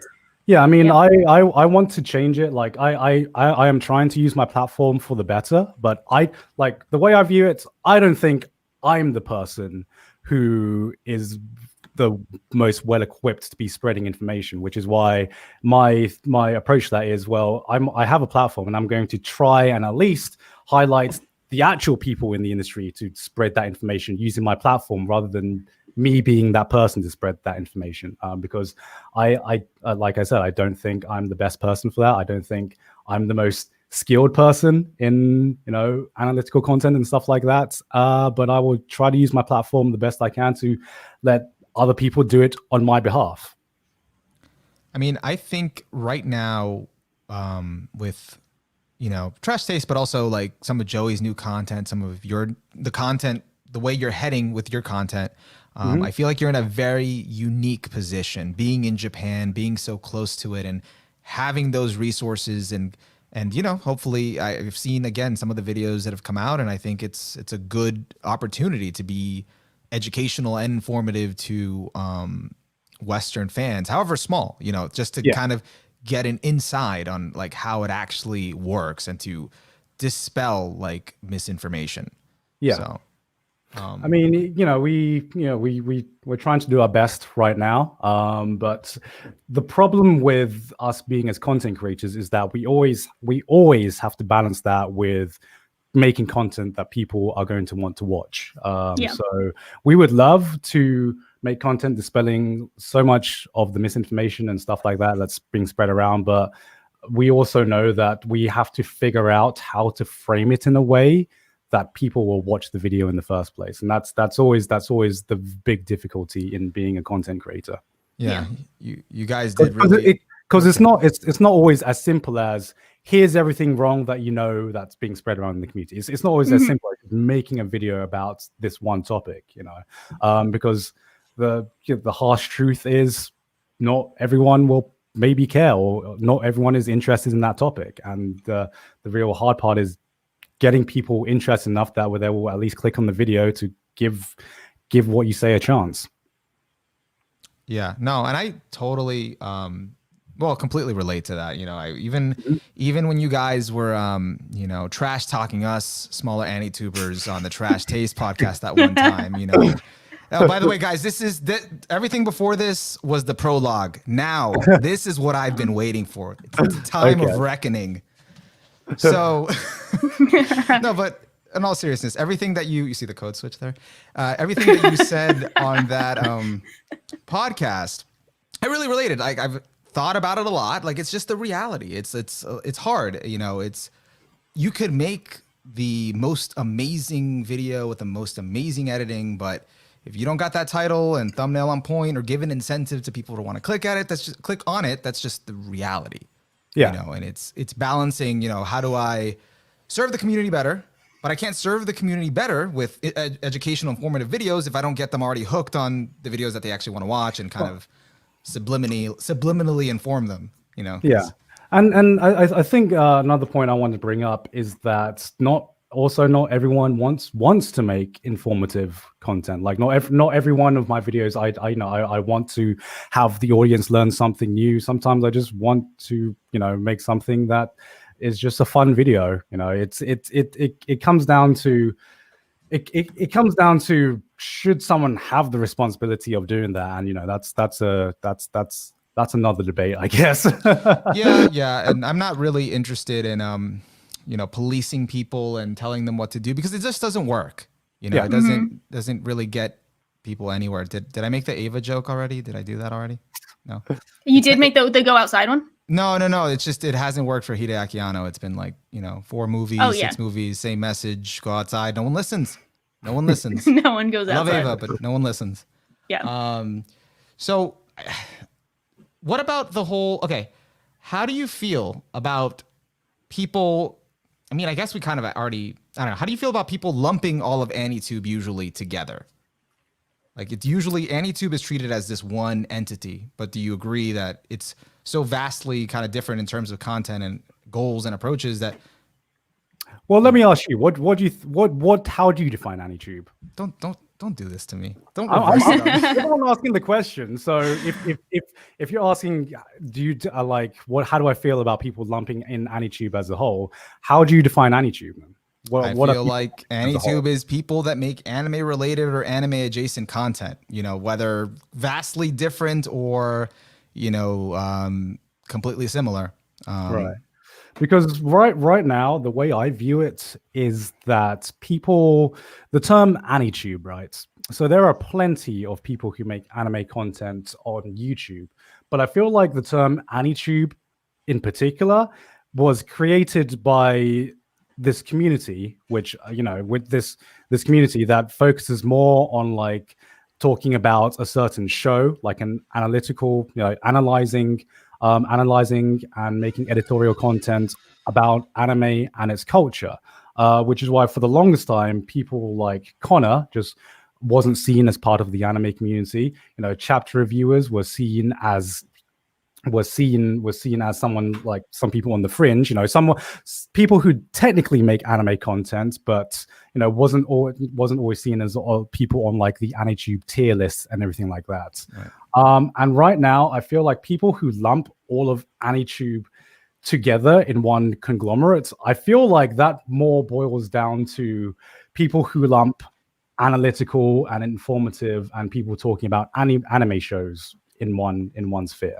And there's no one defining way to define, like you say people who make anime content on YouTube, but that's so broad that you know, it doesn't include people like cover singers, doesn't include abridgers or parody artists like that. You know, that's the way I see it, at least, because we're the ones who made the term AniTube. Yeah, and they probably all should be considered AniTube. Like I definitely can see the kind of issue, especially when it does feel like kind of like another form of elitism, like as if analytical content is the one that like counts, and then maybe something that like Connor does wouldn't count in some people's minds enough to like put him on a tier list, when realistically it's, you know, doing really good numbers. I've seen a few of his videos. I think they're really funny, especially the cosplay ones. Those deserve to be on an S tier, on a tier list, you know, like, and I love all those aspects of the community you talked about, like abridgers, cover singers. You know, I feel like we've all engaged in it, even if we're not mentally categorizing it as like, I'm engaging in AniTube right now, but like they still should be part of the community and get recognition for that. Yeah. And I feel like the term AniTubers is basically only used by people in that community. We're like, for example, we have a way wider audience, right? And if you would ask most of my viewers, hey, what do you think of AniTube? And probably the response they would ask is, what's AniTube? Right? It's AniTube is a term that has been coined by content creators. It's not been coined by the audience itself. Yeah. I mean, so basically, because it's, I think that goes like, because, nah, I'm not even gonna bring it up. Nope, I'm not gonna circle back. I was gonna say, no. What were you gonna say? What were you gonna say? Now we're curious. No, because I'm just it's just going back, because it was just Joe's whole thing was that, the whole thing about it like stuff that you do or the bigger guys do, it puts the other AniTubers, it puts the AniTube name on the line, because whatever bad rep or perception, a lot of times just think, AniTube is shit, or they don't, they spread misinformation or whatever. Then all the small AniTubers take the shit for it, in his words, and have to. But yeah, go ahead. No. I have a general question to ask. Do you think AniTube has a bad rep? Me? Yeah. You take this away. As a small, what? Who's affected by what I say and what I do. I'm asking you guys seriously. Do you think AniTube has a bad rep? I think it does in a very unfortunate way, because I think of, I think of AniTube, and let's go back to like the Kyoto Animation situation. No one knew how to feel about that. Like everyone in the whole community was shooken up, and in that moment, everyone was kind of like waiting for each content creator to make their own video and kind of put their thoughts into words. And I feel like there was a lot of comfort everyone felt from those videos, but you're not going to see people be like, thank God for AniTube during these times. You're not going to get credit when it's due, but you will get criticism over a slight thing. I remember it was like a couple months. No, it was probably a year ago. I can't tell with 2020 and COVID. I don't know what time it was, but I was actually, I think the Trash Taste podcast, it had some thumbnail that was like Monogatari has like, or Japanese, even Japanese people can't understand Monogatari. And I saw someone was like complaining about it as a clickbait title. And I was like, I was defending it because I'm like, you get what they're saying. Like, the point of what they're saying. Also, Joey speaks Japanese and he lives in Japan. I think he's an expert on this. Shot in the dark, you're probably living in the US and haven't been to Japan. Like, this isn't like your thing to call out, but I see like a lot of, undue criticism. And then it's never just like this one video, I don't like the title. It's all of AniTube is bad. They're all bad. So I think it unfortunately has a bad rep in the same way other communities do, but I don't think it's warranted, because I don't think the community is getting credit when it's due either. So. Yeah, I mean, my honest opinion on that is because I've seen some of these same threads. I've seen some of these same people shitting on AniTube, and what I see a pattern, which is a lot of these people complaining they don't even watch AniTube content to begin with. Yeah, I'm just like, and my opinion on that is like, why am I trying to please people who wasn't giving us a chance in the first place? All I see being spread is people, like you said, people getting angry about a certain video or one thing you said in one video, where they don't even watch the rest of your content. They don't even watch any other content. They just they point to this one bad video and be like, okay, well, this confirms what I thought. AniTube is bad. I wasn't like, but they never gave it a chance in the first place, right? That's my view of it, where a lot of the haters had no interest in engaging with AniTube.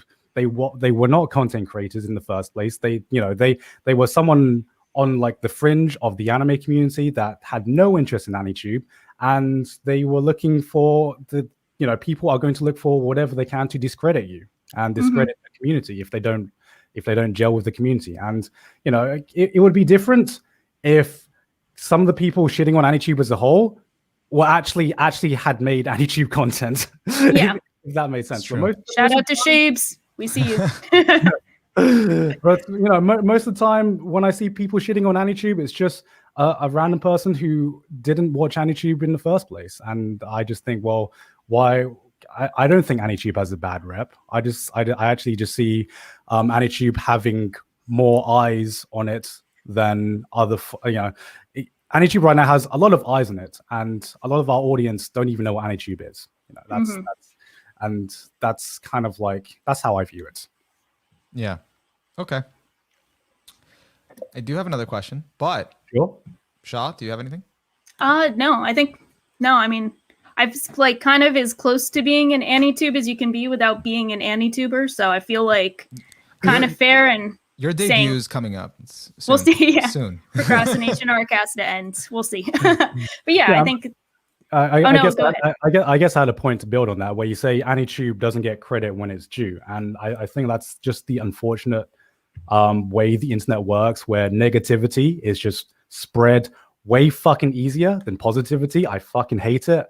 But you know, when someone does something good and people try to spread it, it's just not going to gain as many traction or as many eyes. It's just someone saying this thing is shit. AniTube is shit, and you know, it happens for enough time, for a long period of time, and it's just going to be, you know, it's going to change. I don't even think it changes the way people view AniTube, because like I said, it's people who wasn't going to give AniTube a chance in the first place. Yeah. Oh my God. I hate that I'm thinking of this. Okay. Because you were saying this thing is shit and it's spreading negativity, but what about this thing is trash? No. I had to go there. No, because stop me. I literally just told this. I literally said it where that wasn't meant to spread. I know. I'm gonna stop. People listen. I'm gonna stop. Okay. Yeah, because that's like the kind of like endearing trash. Crystal clear. If you are calling a show trash, unironically, like to shut down someone's opinion or arguments, then you, sir, are trash. There, I will. Got him. That's true. Clip that. Someone clip that. Every time someone says something about Gigguk, we'll play it. We'll just play it. It's just the "you are trash" part. Yeah, just that. Just that. Man, he's so toxic. Yeah, right.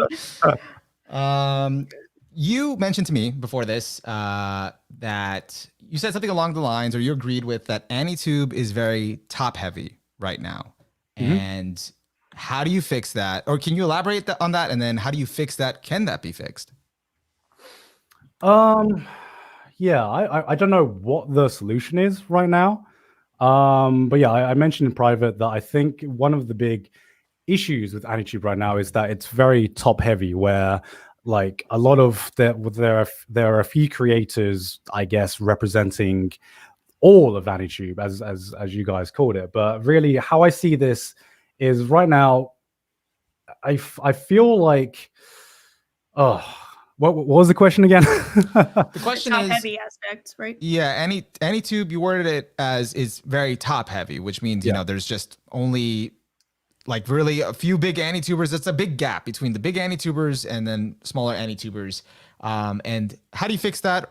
Or can that even be fixed? How do I fix that? I guess, like, I don't know how much you guys think about growth and how seriously a lot of smaller AniTubers take YouTube as a medium. I feel like right now there is more potential and more space to have larger content creators in the anime community. I just don't know if enough people right now in our community look at YouTube as a platform and try to really see this as a potential career path or something that they can take super seriously and grow into something that can be their job. I don't know how many people are still doing this as a hobby, but I think right now, more than say the gaming community or a lot of other communities in YouTube, there is a lot of space in the anime community for larger content creators. How we fix that, I don't know how we fix that. All I can say is I'm hoping, like right now, from a person who is standing as one of the more popular content creators, I'm hoping that more people can gain an understanding of YouTube as a system and an algorithm and the YouTube algorithm, and use that to their favor. Because I feel like not enough people understand. Like there's a lot of people making good content on AniTube. I'm not going against that at all. I think there's a lot of talent in our community. What I think is lacking in our community right now is really people who use that talent and combine that with marketability. I feel like a lot of AniTubers don't know how to market themselves or market their content. And I feel like that is where the big gap is right now. So what I'm hearing is, Onimaru, take the isekai notes and then take the Gigguk marketing notes, and you will reach me. All right, I got it. Yeah. I expect you to distribute those shortly after this.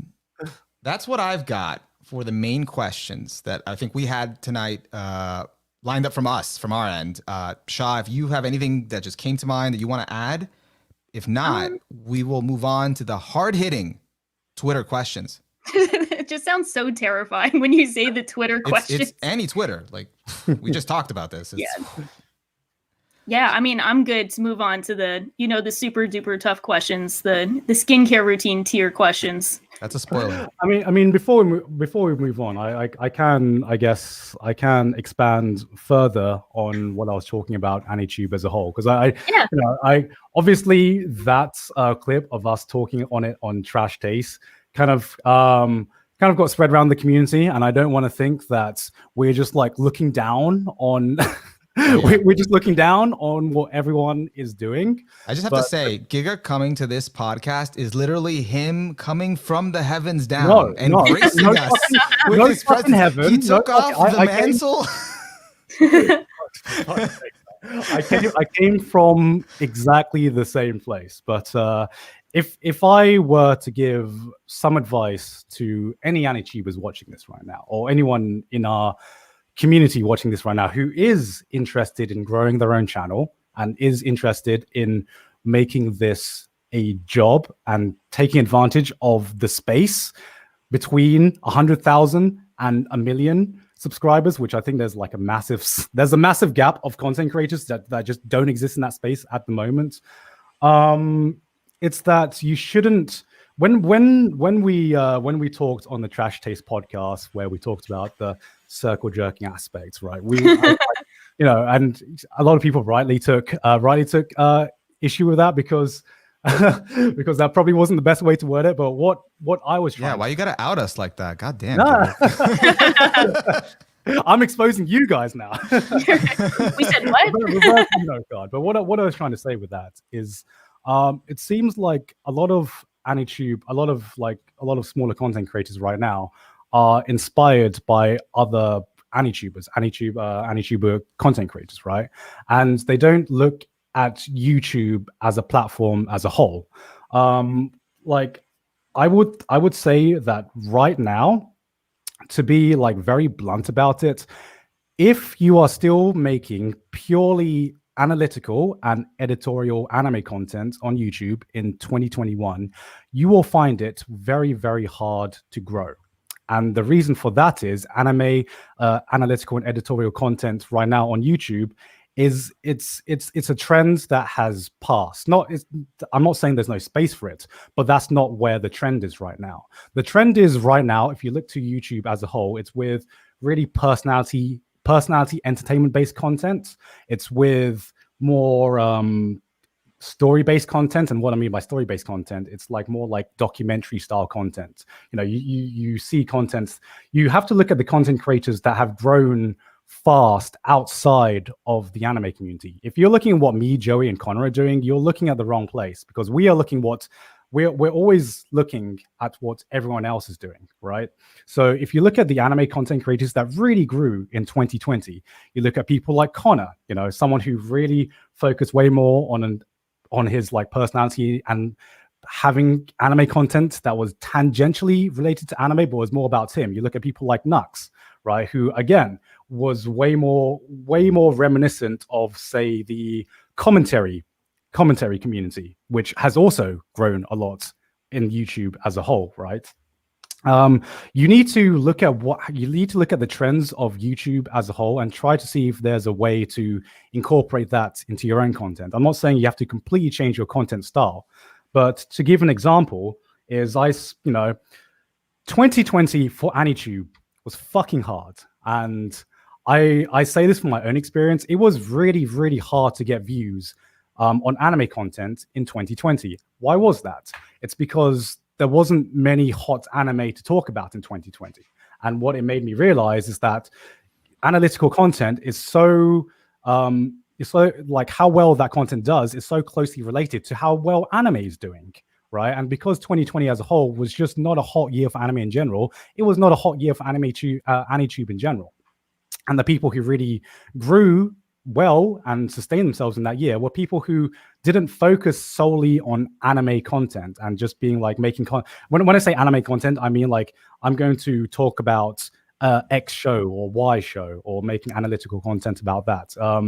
And that's why in 2020, I really tried to experiment with my content. Like I made a gacha game video and I made a VTuber video, and I made that in like a different style to how I would have made that video 3-4 years ago, because I included way more of my face, and I framed it in a way where it was more my journey and my experiences with these parts of the anime culture, rather than being like just talking about it like it was a piece of media. And I feel like that's the way that YouTube is changing right now. And if you want to grow, you need to look at YouTube as a whole and not just what other AniTubers are doing. And you need to look at the trend of this platform as a whole and see if there's a way to incorporate that to your own content. And that's the best advice I can give to anyone looking to grow. Because I said this before in the Trash Taste podcast, where I look at myself and I look at my own content. If I'm making the same content that I made a year ago, like exactly the same, then to me, I have failed. And that's not to say that every new experiment was a success. You know, right now I can see what failures and what successes have come of my AI video, but that was me trying to do something new. That was me looking at, you know, that video was me being inspired by so many other content creators. It's got a bit of Michael Reeves, Nakey Jakey, Brian David Gilbert, and Connor himself, and Connor and Joey themselves. You know, it's me trying to incorporate content creators that I respect outside of anime YouTube and trying to see if I can put my own spin on it. And I feel like that should be the mentality that you have if you want to take this platform seriously. And you heard it straight from the man. I love that you're dropping this knowledge, but it's not a but to anything you said. It's great. Yeah. So, but I have to ask this question for my fellow AniTube compatriots, if I can call them AniTube. I don't know what to call them anymore. Guys that do anime analytical videos that aren't covers. There you go. Those guys. Because I've been hearing this since the small AniTuber Trash Taste segment, which is, what about someone like a smaller AniTuber that got big by doubling down on or doing a specific type of analytical content? They were specifically referring to hiding in public, who was like, I think 150K. I don't really know, something like that. Is that like more of an exception, or does that fall into kind of what you're saying, which is it's analytical content, but with a twist? You know, it's more personal. It's more about this. I mean, you need to find a way to twist it in a way that gels with the current YouTube environment. You need to find a way to frame your content in a way that does gel with what audiences are looking for now. You know, and that's basically what I was talking about. And I look at someone like Hiding in Public, and I think he's doing a great job right now. But I said that there's a huge gap between 1 million and 100,000, and that's because there is going to be someone that can find that space. Right now, I think it is Hiding in Public and Scamboli who are occupying that space. But there is always going to be an exception to the rule, right? But you don't want to aim to be the exception to the rule, right? Because that just means the odds are against you. And, you know, there's an argument to be made about survivorship bias, and, you know, I'm only talking about this because I have succeeded, right? And, you know, the valid argument. And what I would say to that is that I've been doing anime YouTube for 13 years, maybe 14, no, 13 years now. I was like, I think the 5th AniTuber to do this.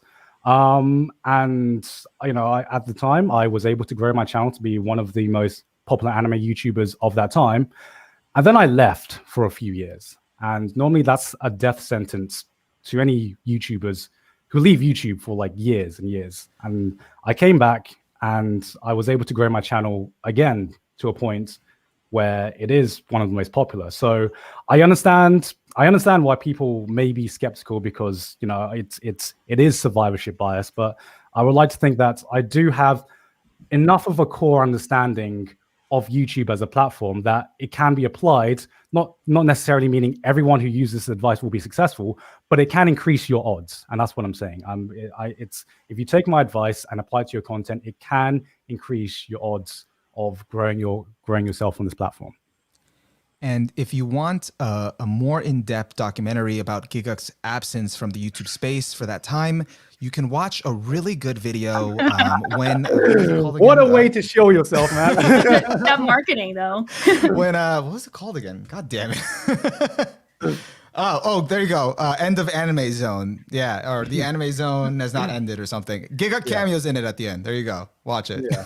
And I think it's I think that's a lot of that's really good advice. And I think I think I know this, but just for the people who I think might have missed it, this is like your advice for people who want YouTube to be their career. You're not telling people who they just do it for fun. This is their hobby. That's kind of like fair game, but this is your hard-earned advice on how to thrive within the current system. Yeah, I mean, and I say this as a response to, what we said in that podcast, is that we feel like there's a lot of people who maybe look down on us to be like, yo, these guys don't deserve to be the top AniTubers, because maybe they see it as we don't maybe respect or understand the medium as deeply as other content creators, right? And now what I will say is I don't come into it wanting let me rephrase that. I come into YouTube to make entertaining content, and I come into YouTube to make content that I'm proud of, right? And my passion is in anime, and I can't always make content in the style that gels with everyone. I just try to focus on what I find entertaining. So if you think that other people deserve to have more eyes on them, and they deserve to have a bigger audience, then I'm telling you right now, this is what you need to do, because this goes beyond having people who deserve to have a bigger audience. And I'm telling you that this is just how the YouTube environment works, because I feel like some people want to view YouTube as an academic platform, and I'm not saying there's not a space for it, but YouTube is an awful platform for academic content, because it's an algorithm that rewards increasingly sensationalized content. It's an algorithm that gives more eyes on the people who have the strongest takes on either side. It's not necessarily the most well-informed, well-produced content. It's the most extreme content. That's what YouTube rewards. And that's why I say it's an awful platform for academic content, because that's not the kind of platform that you need for academic content, right? You're always going to have less eyes than the guy with the stupid take, or or something like that, or the guy who titles their videos or makes more extreme thumbnails. That's the unfortunate truth of it, and that's YouTube as a platform. I have to ask you this as a content creator, that has survived, and you do what it takes to be successful on the platform and to tailor your content to be marketable. But at what point do you draw the line? At what point, at what point would it be selling out for you, or that you're doing something now that it feeds into exactly what the YouTube algorithm wants, but it's not you. It's not what you want to do. My line, and I try to navigate this line the best, as we've talked about on this podcast. My line is to try and not do anything that's harmful. If it's something that is actively harming creators and stuff like that in the industry, and I can see that it's doing an active harm to it, then that's where I draw the line. And if, like I said, I'm always open to criticism. I've never tried to shield myself from criticism. I always try to make the best content I can. And so that is where I draw the line. All right, cool. All right, now on to the Twitter questions. Shaw can take the first one. Do we do the actual hard one, or do I? Or do I do the skincare? No, let's take a break. let's roll back. You know? I'll do that. I'll do a middle one. Yeah. So we like have gone over this, but we keep memeing this. But one of the like funny random questions we got was like, "What's your normal like morning routine?" Like, I think a lot of us probably have a very boring routine. We all have different routines now in COVID, but like, as a content creator, like what's like your morning routine? By the way, it's the morning for him right now. Yeah. What was your routine? It is more. Well, apparently it's wake up, make a cup of coffee and come on the podcast, right? No, but I always laugh when people are interested in the day of the life of a YouTuber, because I think 90% of the time, it's fucking boring as shit. My morning routine is I get up, I shower, I make a cup of coffee, and I sit down and I either start scripting or I record or I start editing. And it is most of a YouTuber's job is just sitting down in front of a computer and just doing work. And oh, sorry, go ahead. So, and it's funny with COVID happening and everyone talking about, this is weird working from home all the time. And as a YouTuber, I'm just like, welcome to my world. Everyone suddenly understands the the lifestyle of just working, like being self-employed and working from home all the time, because that is basically the lifestyle of a YouTuber. Sorry, this is kind of a follow-up I had. Especially now with working from home, I do kind of feel like the line between like working and not working has really blurred. Do you feel like you're like kind of constantly working even when you're not like physically working, or are you like able to set aside time to be like, okay, this is my weekends, I'm not thinking about YouTube, I'm not thinking about responsibilities, like this is chill time? Oh no, it's the healthy answer to be yes, I can separate work from like rest time. The truth of the matter is it's fucking hard to separate the two, and I'm still working my best on trying to separate or trying to give myself a break from work, because that's the problem with having your hobby as your job, which is sometimes I just want to chill out and watch an anime, but there's always that voice in the back of my head that's like, this is kind of work, because you're keeping up with anime, and this could be relevant to a future video. You don't know, and it's difficult. And I think mental health is a massive issue when you're working from home and you're self-employed. That's why it's kind of a meme now, right, with YouTubers, where people have to take a break for their mental health, and it's just become this idea that is accepted that every YouTuber just has to do this, but there is a reason for it, and it's because I feel like with YouTube as a platform, when you're a small YouTuber growing up to be like a bigger YouTuber, you have to put the hours in. There's no successful YouTuber that I know that didn't go through a period where all they were thinking about was YouTube. They woke up, they did YouTube videos, they went to bed right as they were finishing working on YouTube, right? I did that, Joey did that, Connor did that.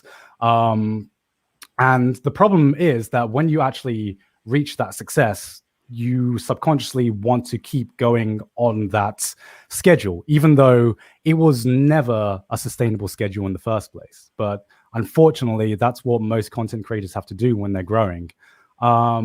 It's unhealthy, and it's more to do with the system of YouTube itself. I don't know how to fix it, because that's just the way it is. But yeah, that's kind of some of the downsides of being a YouTuber, I guess. And all from just learning about his morning routine. I don't know how I walked into that. Whoops. This is why he's drinking the coffee. This is why he's tired. Yeah. All right. Lighter question. Hopefully it doesn't go dark again, Garnt. Sure. What was your mentality going into the chess tournament, and did you think you would win? My mentality of going into the chess tournament was I was going to have fun. And no, I did not think I was going to win. I'm surprised at how scripted the chess tournament actually ended up being, or like how much it looked scripted, right? Because every kind of narrative that was built up in the chess tournament came out to fruition. Like Joey, somehow we were like, Joey's not going to make the final three. There's no way we're going to get a trash taste top 3. And Joey somehow pulled through. I had never beaten Connor before in any of our practice matches, and for some reason, just on that day, he ended up messing up, and I took advantage of that. And Yeah, it kind of felt like the most boring sports anime of all time. There were no twists or anything. So that's what happens when you play a JoJo villain. Like, you gotta go. You gotta go down. Right? Like if you looked at the ending result, you must have thought, and this is so scripted. They could even throw in like a twist in there or something. This was so scripted. But Garnt won, of course he won. I just like imagine you being like, I am the MC of Trash Taste. I won this title. It's the face of AniTube. I mean, I'm still waiting for season 2, right? Connor's got to have his redemption arc. That's all I'm saying. Yeah. I'll take the next one, I guess. Are there any thoughts you have on a certain show or topic that are too small to make a full video on? If so, what are they? I'm not. That's a tough question. I'm not sure exactly what my response to that would be, because I can talk about a lot of small things, I guess, but it depends on what kind of content I'm trying to do. You want me to simplify this for you? Yeah, sure. How about a video in the past, like, okay, an anime in the past that you really wanted to talk about, but you knew no one would click on it, so you didn't make a video. Like you couldn't, wasn't big or whatever, or was too small. I mean, maybe not an anime, but I've always wanted to make a video about the manga Siren, because that's a shonen manga that I really, really enjoy, and everyone's forgotten about and never got an anime adaptation. But I still hold it close to my heart. In terms of anime, yeah, I'm not too sure. If there's been an anime I wanted to make a video about, I've probably made a video about it. And yeah, it's hard to think about this off the top of my head, I guess. Okay, cool. Yeah. All right. Tough one. It's interesting that you mentioned Siren. My friend would always mention that one to me. Sha, you can take the next one. I'll take I don't want to save this one for last because that's kind of a downer, but we kind of talked about this a bit before and kind of throughout the video, but someone brought up their specific question they asked was, what made you decide to bring back your negative K-On! Meme in your KyoAni tribute? I think, that one's just kind of it's a sensitive subject, because I know that like the KyoAni tribute was really personal to you, and I could, the way I saw it personally was I could understand like the vibe you were going for, but I do know I think it rubbed some people the wrong way, so I wasn't sure if you kind of wanted to elaborate on that a bit. Yeah, I mean, it wasn't my intention to make fun or make light of KyoAni or even K-On! In that video. Like I said, it was a very personal video, and something awful did happen. And I wanted to talk about it, and I wanted to talk to what it meant for me. And that meme, some people saw it as a negative meme, because in the original context of my original content, it was me making fun of K-On! And everything like that. But to me personally, my opinion of K-On! has changed drastically.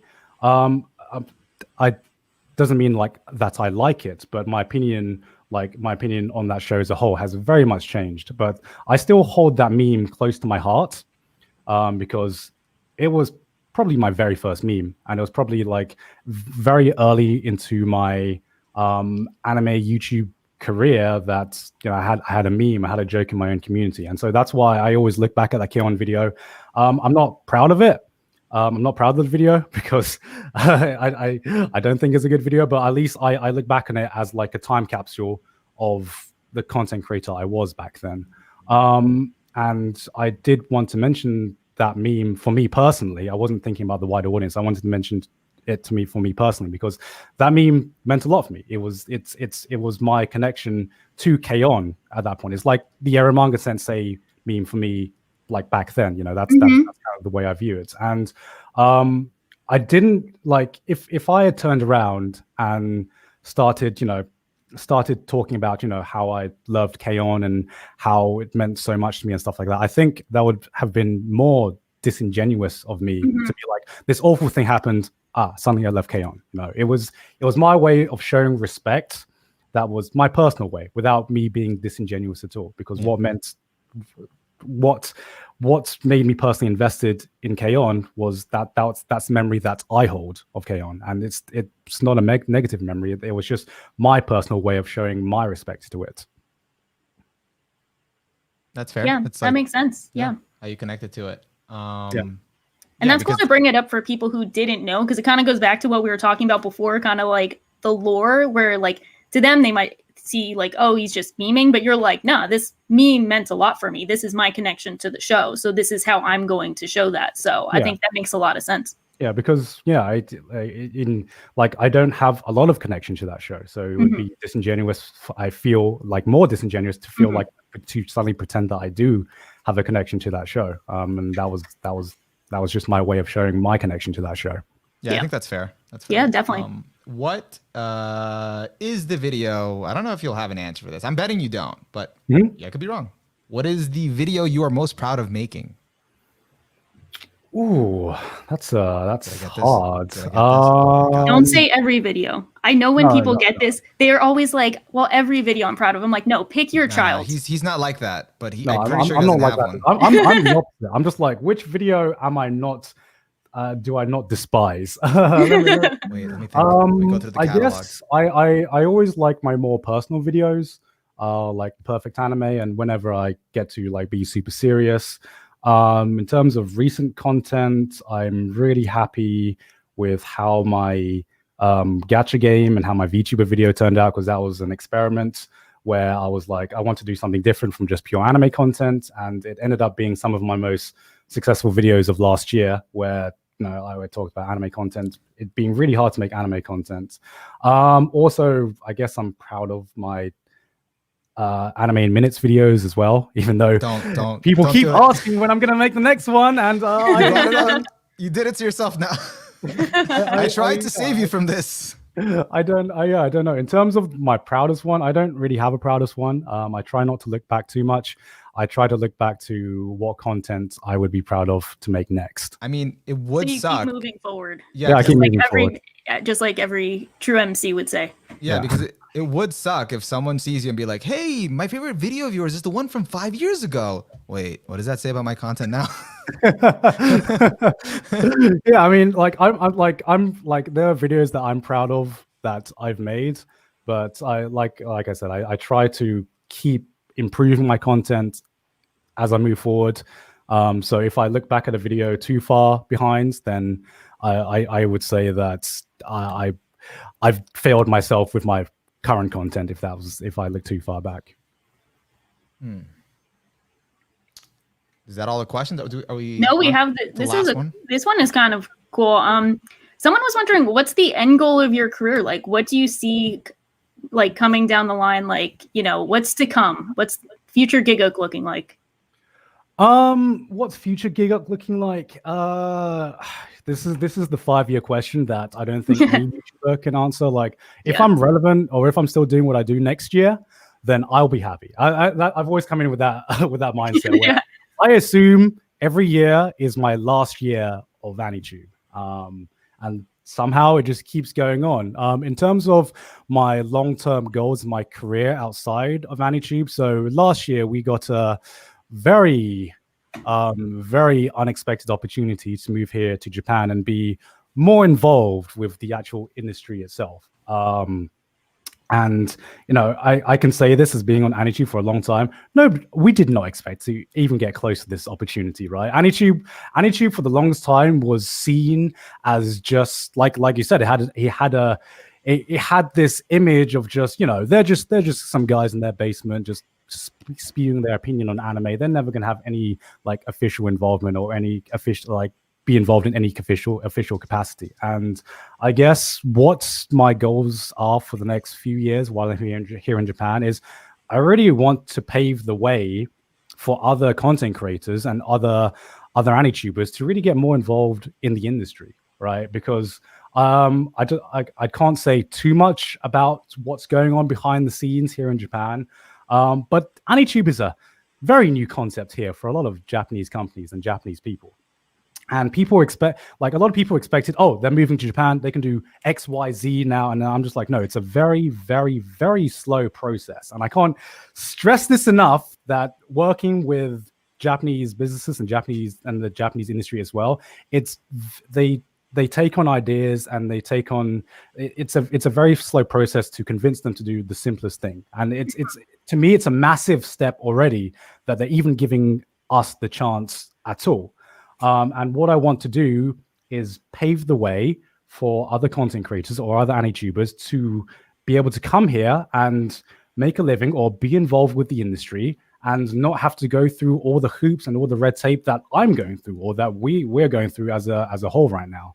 I want it to be. I want the Japanese industry to be more open to the international audience, and that is the closest thing I have to a long-term goal right now. Awesome. That's amazing. I hope that pans out. Yeah. Thank you for dying for our sins. Yeah, thank you for dying for our sins. That Jesus Christ joke on the latest video was inappropriate but hilarious.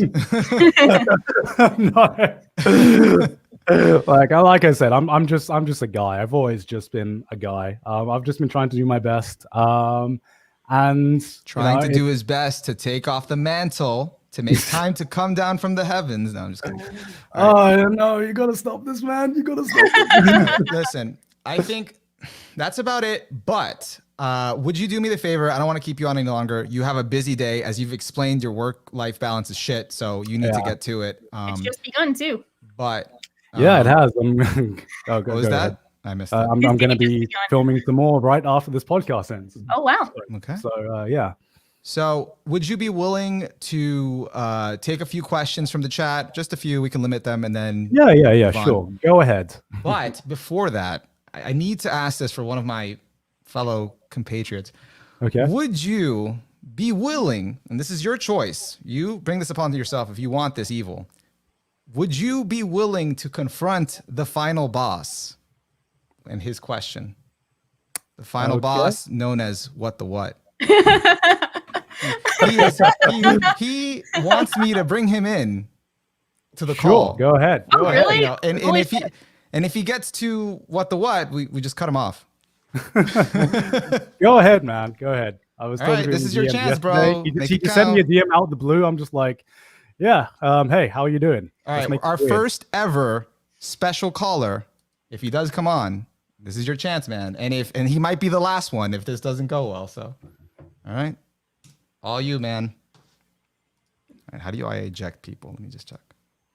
You're planning ahead. How do I kick you out before you even join the chat? Someone screen cap this. Moments before disaster. Before we got canceled. That was a great stream, Oni. No. All right. He's not showing up. I gave him the chance. He canceled himself. I had his intro music ready. Oh well. Oh. I guess internet issues. All right. Well, maybe he'll show up at some point.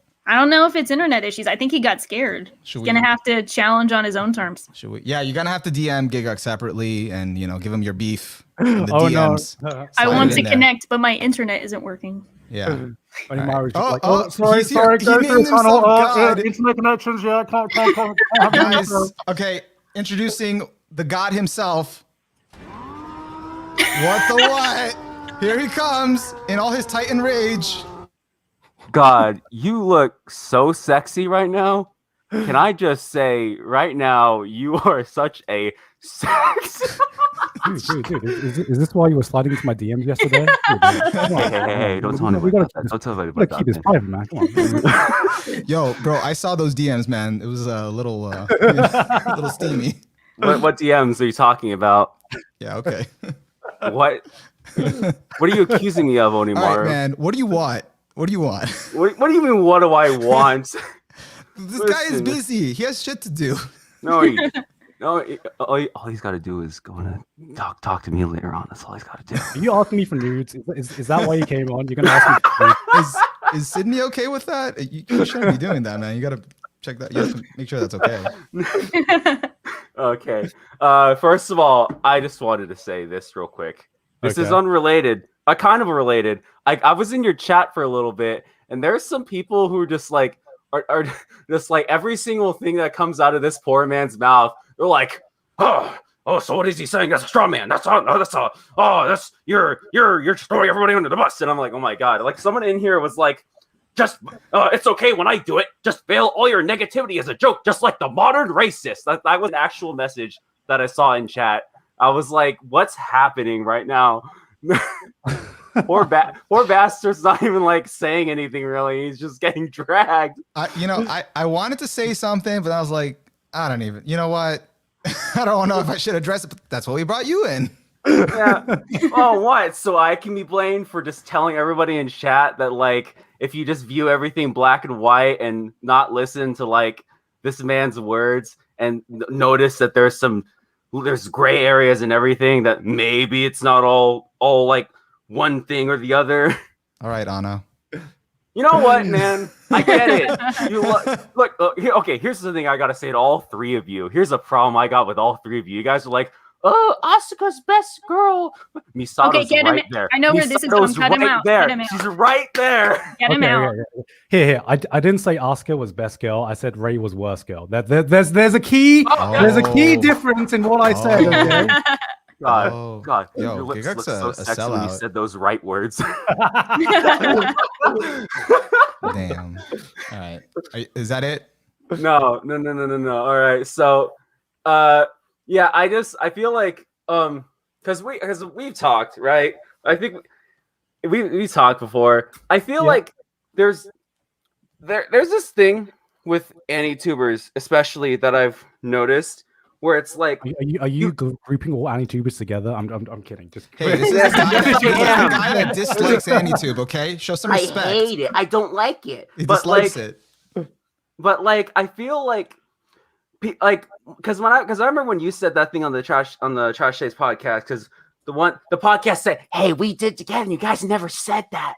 You never mentioned that we talked about it before. But like I remember saying that like it's at this point the term is just like it's like a lampshade term now to describe all like anime centric content, because you mentioned that like you wouldn't consider that like abridgers or cover artists.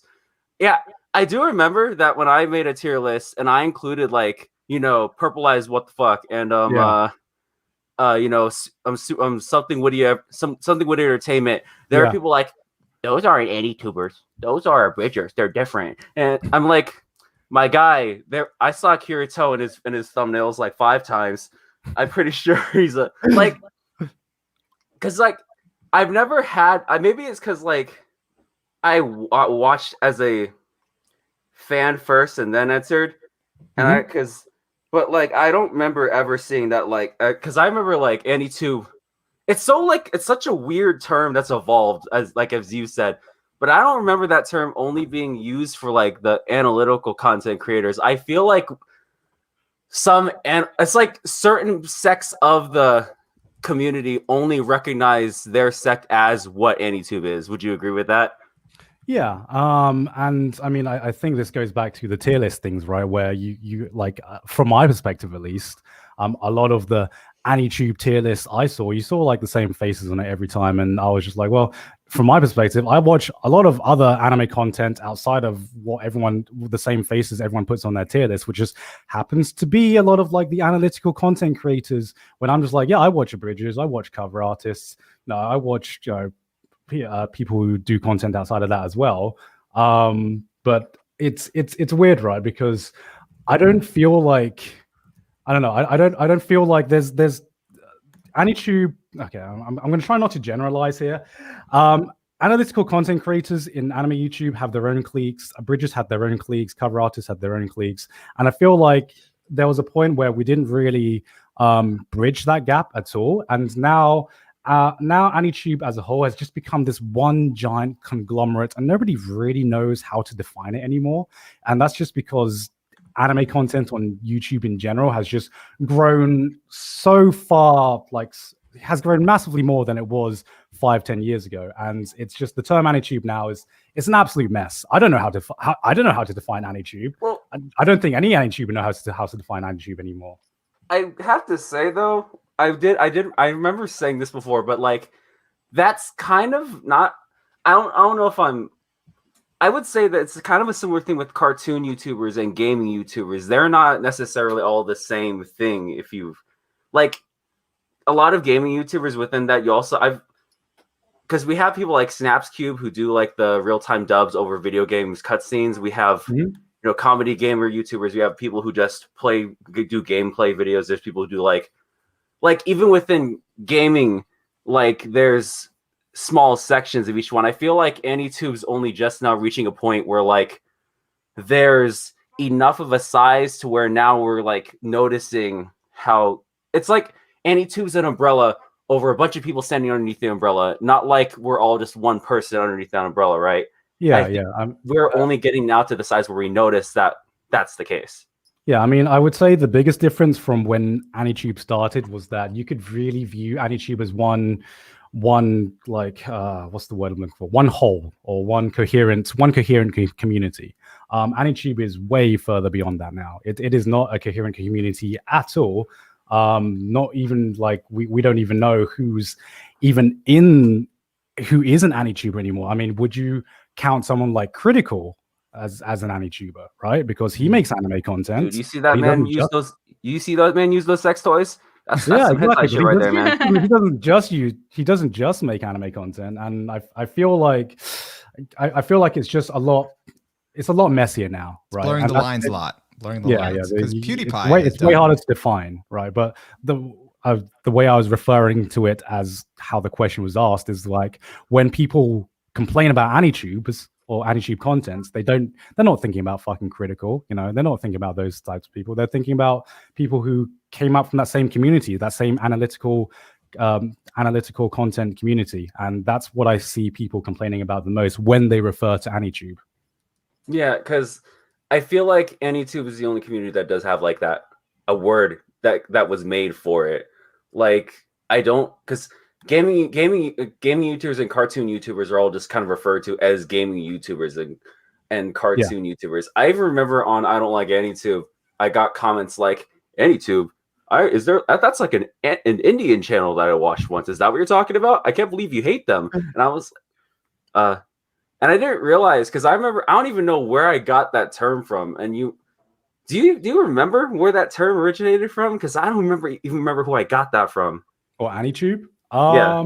I feel like it was just a term that was thrown around in our community. It's obviously started off as anime YouTuber, and that just got shortened down to AniTube. I don't remember when or why that happened. I don't even know kind of what year that term started getting spread around. But I feel like it's because anime as a medium has just grown a lot, and our community has grown a lot.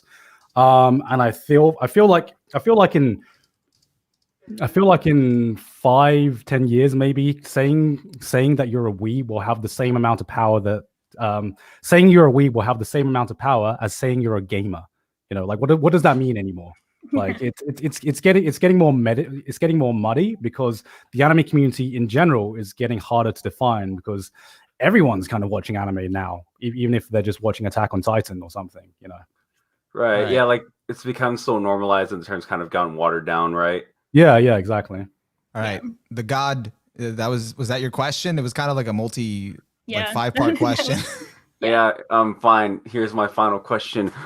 I made the reservations. I made the reservations at the restaurant. We can meet up at 5:00 tonight. Bro, save it for the next Anime Expo, okay? No, man. You can't wait that long, all right? That's a whole year away, man. This has been your God. See you later, bro. It has been. Right. Hello. All right. All right. Is he gone? He's gone. Can I start shitting on Love Live now? Oh my god! After everything. I'm just joking. All right. So that took up a bit. You want to take a few more questions, and then give me your 3 best questions, chat. 3 best questions, and then we can bid this man farewell. In the meantime, we did have someone who said that I should challenge Garnt to a 3x3 off, because I make them all the time, and you guys made them. I don't make them all the time. Yeah, like if I get really bored at work, I'll just be like, yeah, we're just gonna make some more 3x3s. Right, chat, we're just gonna make up a 3x3. Let's go. Yeah, pretty much.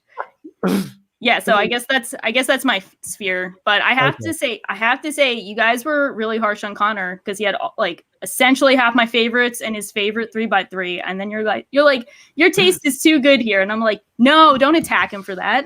Okay. A lot of people see us as like, you know, attacking Connor and like being harsh to anyone who just likes these kind of shows. No, Oh. I'm just friends with Connor. Oh, yeah.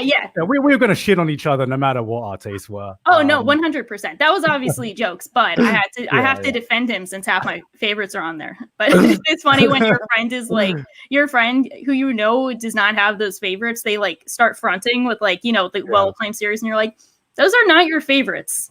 Yeah, I mean, I don't want to get the wrong impression that the way I treat Connor and Joey is the way that I would just treat someone I've just met. Oh no, I don't think people think that. I think you're set.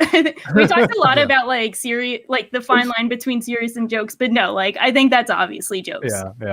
Yeah. I still can't reconcile how Oreimo is on your 3x3. That's with that ending. Dude, bro, like, we talk about the ending a lot. Oh my god! You listen to me. We're gonna get into this. I watched that ending with the author at Otakon 2013 when it premiered. I got the poster room full of weebs. We were excited. We're like, yeah, Oreimo OVA ending. We're gonna do this. The author's there in the corner, just like sitting like Gendo, like yes. And then like he knew exactly what he was doing. And then we were like, we got to episode like the last one before the last one, like episode 15. Everything's going in our direction. The ship is sailing, and then oh my god! And then meanwhile, the author's like, yes. It was so awkward. The room went dead. Give me more tears. I feed off the tears, man. But no, it's I will defend Oromo to my grave. I think beyond that ending, the show was a good show. Beyond the ending, everyone only remembers Oromo for the ending. I feel like a lot of people forget the kind of show that it was before then, because the reason people were upset about the ending was because we had other expectations of the show, right? And that's why people were so salty. So go ahead, Shal. Oh no, go ahead. I had the next question, but nope, I don't want to interrupt this. So there's a common sentiment that we know that like Trash Taste, you guys only want like people in Japan to kind of come on as guests. Some people were wondering if you guys would be open. I don't want to put you on the spot because I'm sure there's like a whole process for guests, but this is just from chat. It was asked like 5 times. They were wondering if you guys would be interested in inviting the Cynic Clinic, who would be a proxy for Joe from Pause and Select, to come on Trash Taste. I mean, I know you guys probably can't you guys can't be like, yes, he'll be a guest, but right. Brings him on a laptop via Zoom, just delivers him. I mean, like was the question someone coming on? Would you guys be willing to have him come on as a guest, as like a proxy for Joe? Yeah, because Cynic Clinic lives in Japan, according to Joe, and Joe can't come to Japan. So he would be he would co-sign, be like, this guy is me. He's saying my things. Yeah, I mean, I guess from my perspective, how we go about getting guests is that we all have to agree on it. And most of the time right now, our guests are either people in the industry or our own personal friends. And the reason for that is because we try not to have, like, when a guest comes on, we try not to just interview them. We don't want Trash Taste just to be like an interview kind of environment. We want to have chemistry with the people that we invite on.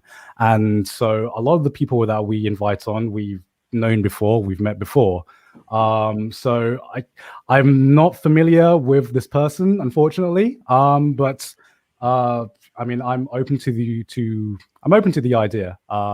If I get to know them personally, if that makes sense. Yeah, I think that's fair. And I'm sure Joey and Connor feel the same way as well.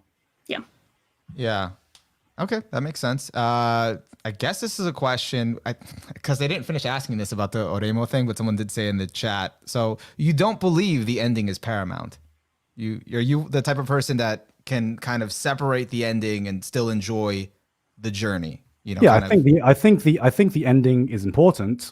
No doubt. I mean, the ending is paramount isn't my phrase. It's Tristan's phrase, or Glass Reflection. No, they did say it was him, but yeah. Bring it up. I don't think the ending is paramount. I think it's important, but there are some shows where it's more important than others. For example, Oreimo is something that, I mean, we talk about the ending, right? the ending is like the trash part of Orimo. I'm gonna use Doing it again. no. I'm using that specific word because I'm gonna say it. I have no problems with the ending. I enjoyed it. I enjoyed the shit show it started. That made the watching experience of Orimo just like 10 times more fun. But what I'm always also saying is that I still enjoyed it way more before that as well. Okay, I could see why you enjoyed a Domestic Girlfriend. Makes sense. Do we have any other questions that you saw, Shaw? We're down to 2 more. This one, this one's kind of like a general anime question. That seems like, I guess this is AniTube, so we can end on a normal anime one. Someone was asking, what is the most unpopular and underrated anime? Like, I guess your hidden gem series. I don't think he's gonna have one. I'm probably not gonna have one because I know this guy. I've probably talked about it, right? Like I'm going to skip this question. I would need to think about this more. Right, so I would need to my kids. These are the tough ones. Those ones are always really tough to think on the spot because when you don't get asked that, you can probably think of them and be like, you know what, this one's kind of like a hidden gem. But when someone asks you, you're like, wait, no, I can't think of anything. Yeah. Oh. Yeah. Yeah. It's tough. I mean, off the top of my head, I mean, this doesn't really count as a hidden gem, but it's not a work that's talked about a lot. I really like Mind's Game, which is a film that Yuasa made that not many people talk about, but it's fucking Yuasa. So can you really call it a hidden gem? I don't know. But I think that counts. I don't think a lot of people know about that one, so I think that counts. Yeah, I mean that's what comes to mind, I guess. Okay.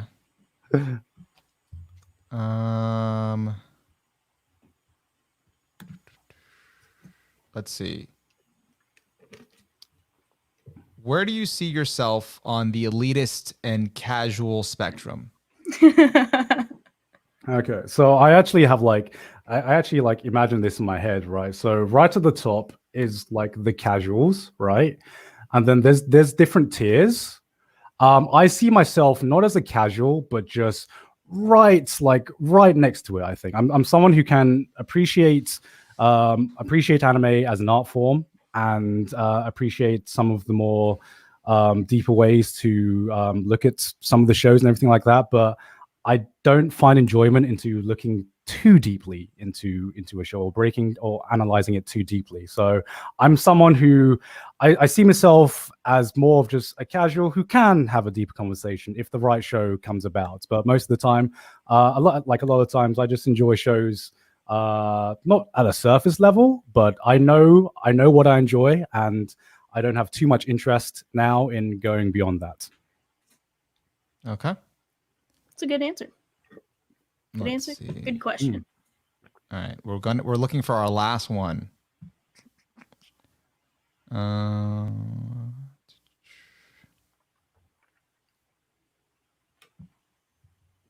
Okay, someone's asking about bidets. They want me to ask you about bidets. What do you want to know about the bidets? Yes or no? For them. I mean, Connor and Joey will disagree with me. They have their opinions. What I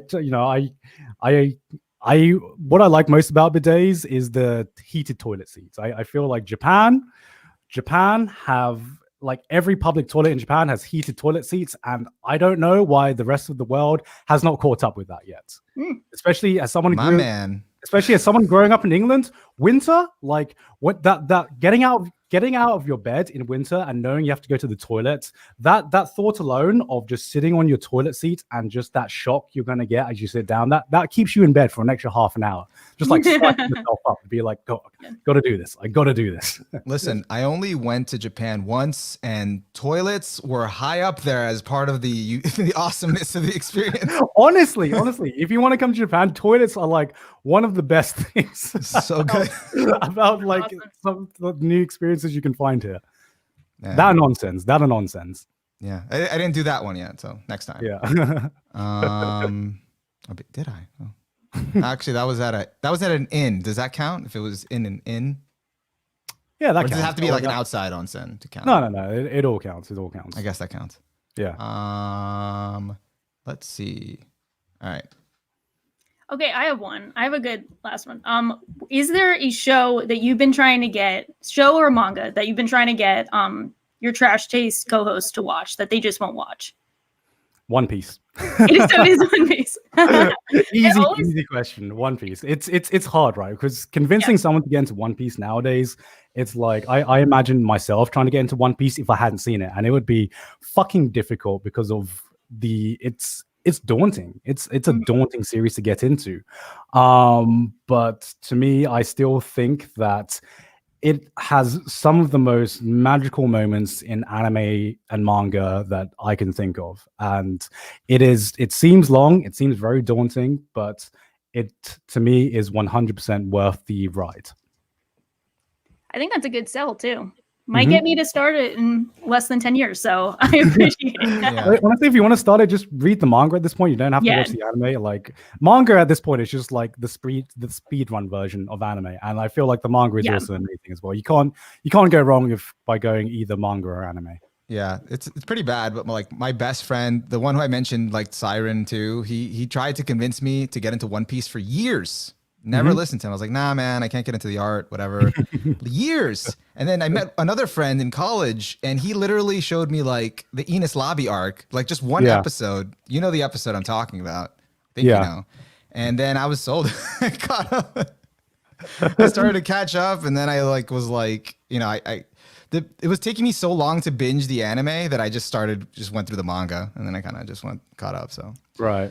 So that's another way to convince people. Just show them an awesome fight scene, and then that's it. All right. I think that's about it. I think we've asked everything. We've covered everything. You know, unfortunately, if there's something we didn't cover, then let's save for the next one. Promise of a future stream. You know, maybe who knows? Maybe in the future we'll have multiple AniTubers on arguing with each other to prove who is best and has the bragging rights of AniTube, whatever it's called now. But anyways, for now, thanks so much, dude, for taking the time to come on. Thank you very much for inviting me, man. It was a lot of fun. Shaw, as usual, thank you for co-hosting with me. Of course, thanks for having us. Besides that, I think I'm going to end it here. I will still do another live stream this Saturday. No guest, just me. I'm going to continue my top 10 anime search. I need to figure that out. So top 10 anime search. Ooh. Yeah. I would envy you, man. How can you list it down to 10? Well, first I'm filling out my anime list. So I have to catalog everything I've completed, and then I'm going to go back and figure out.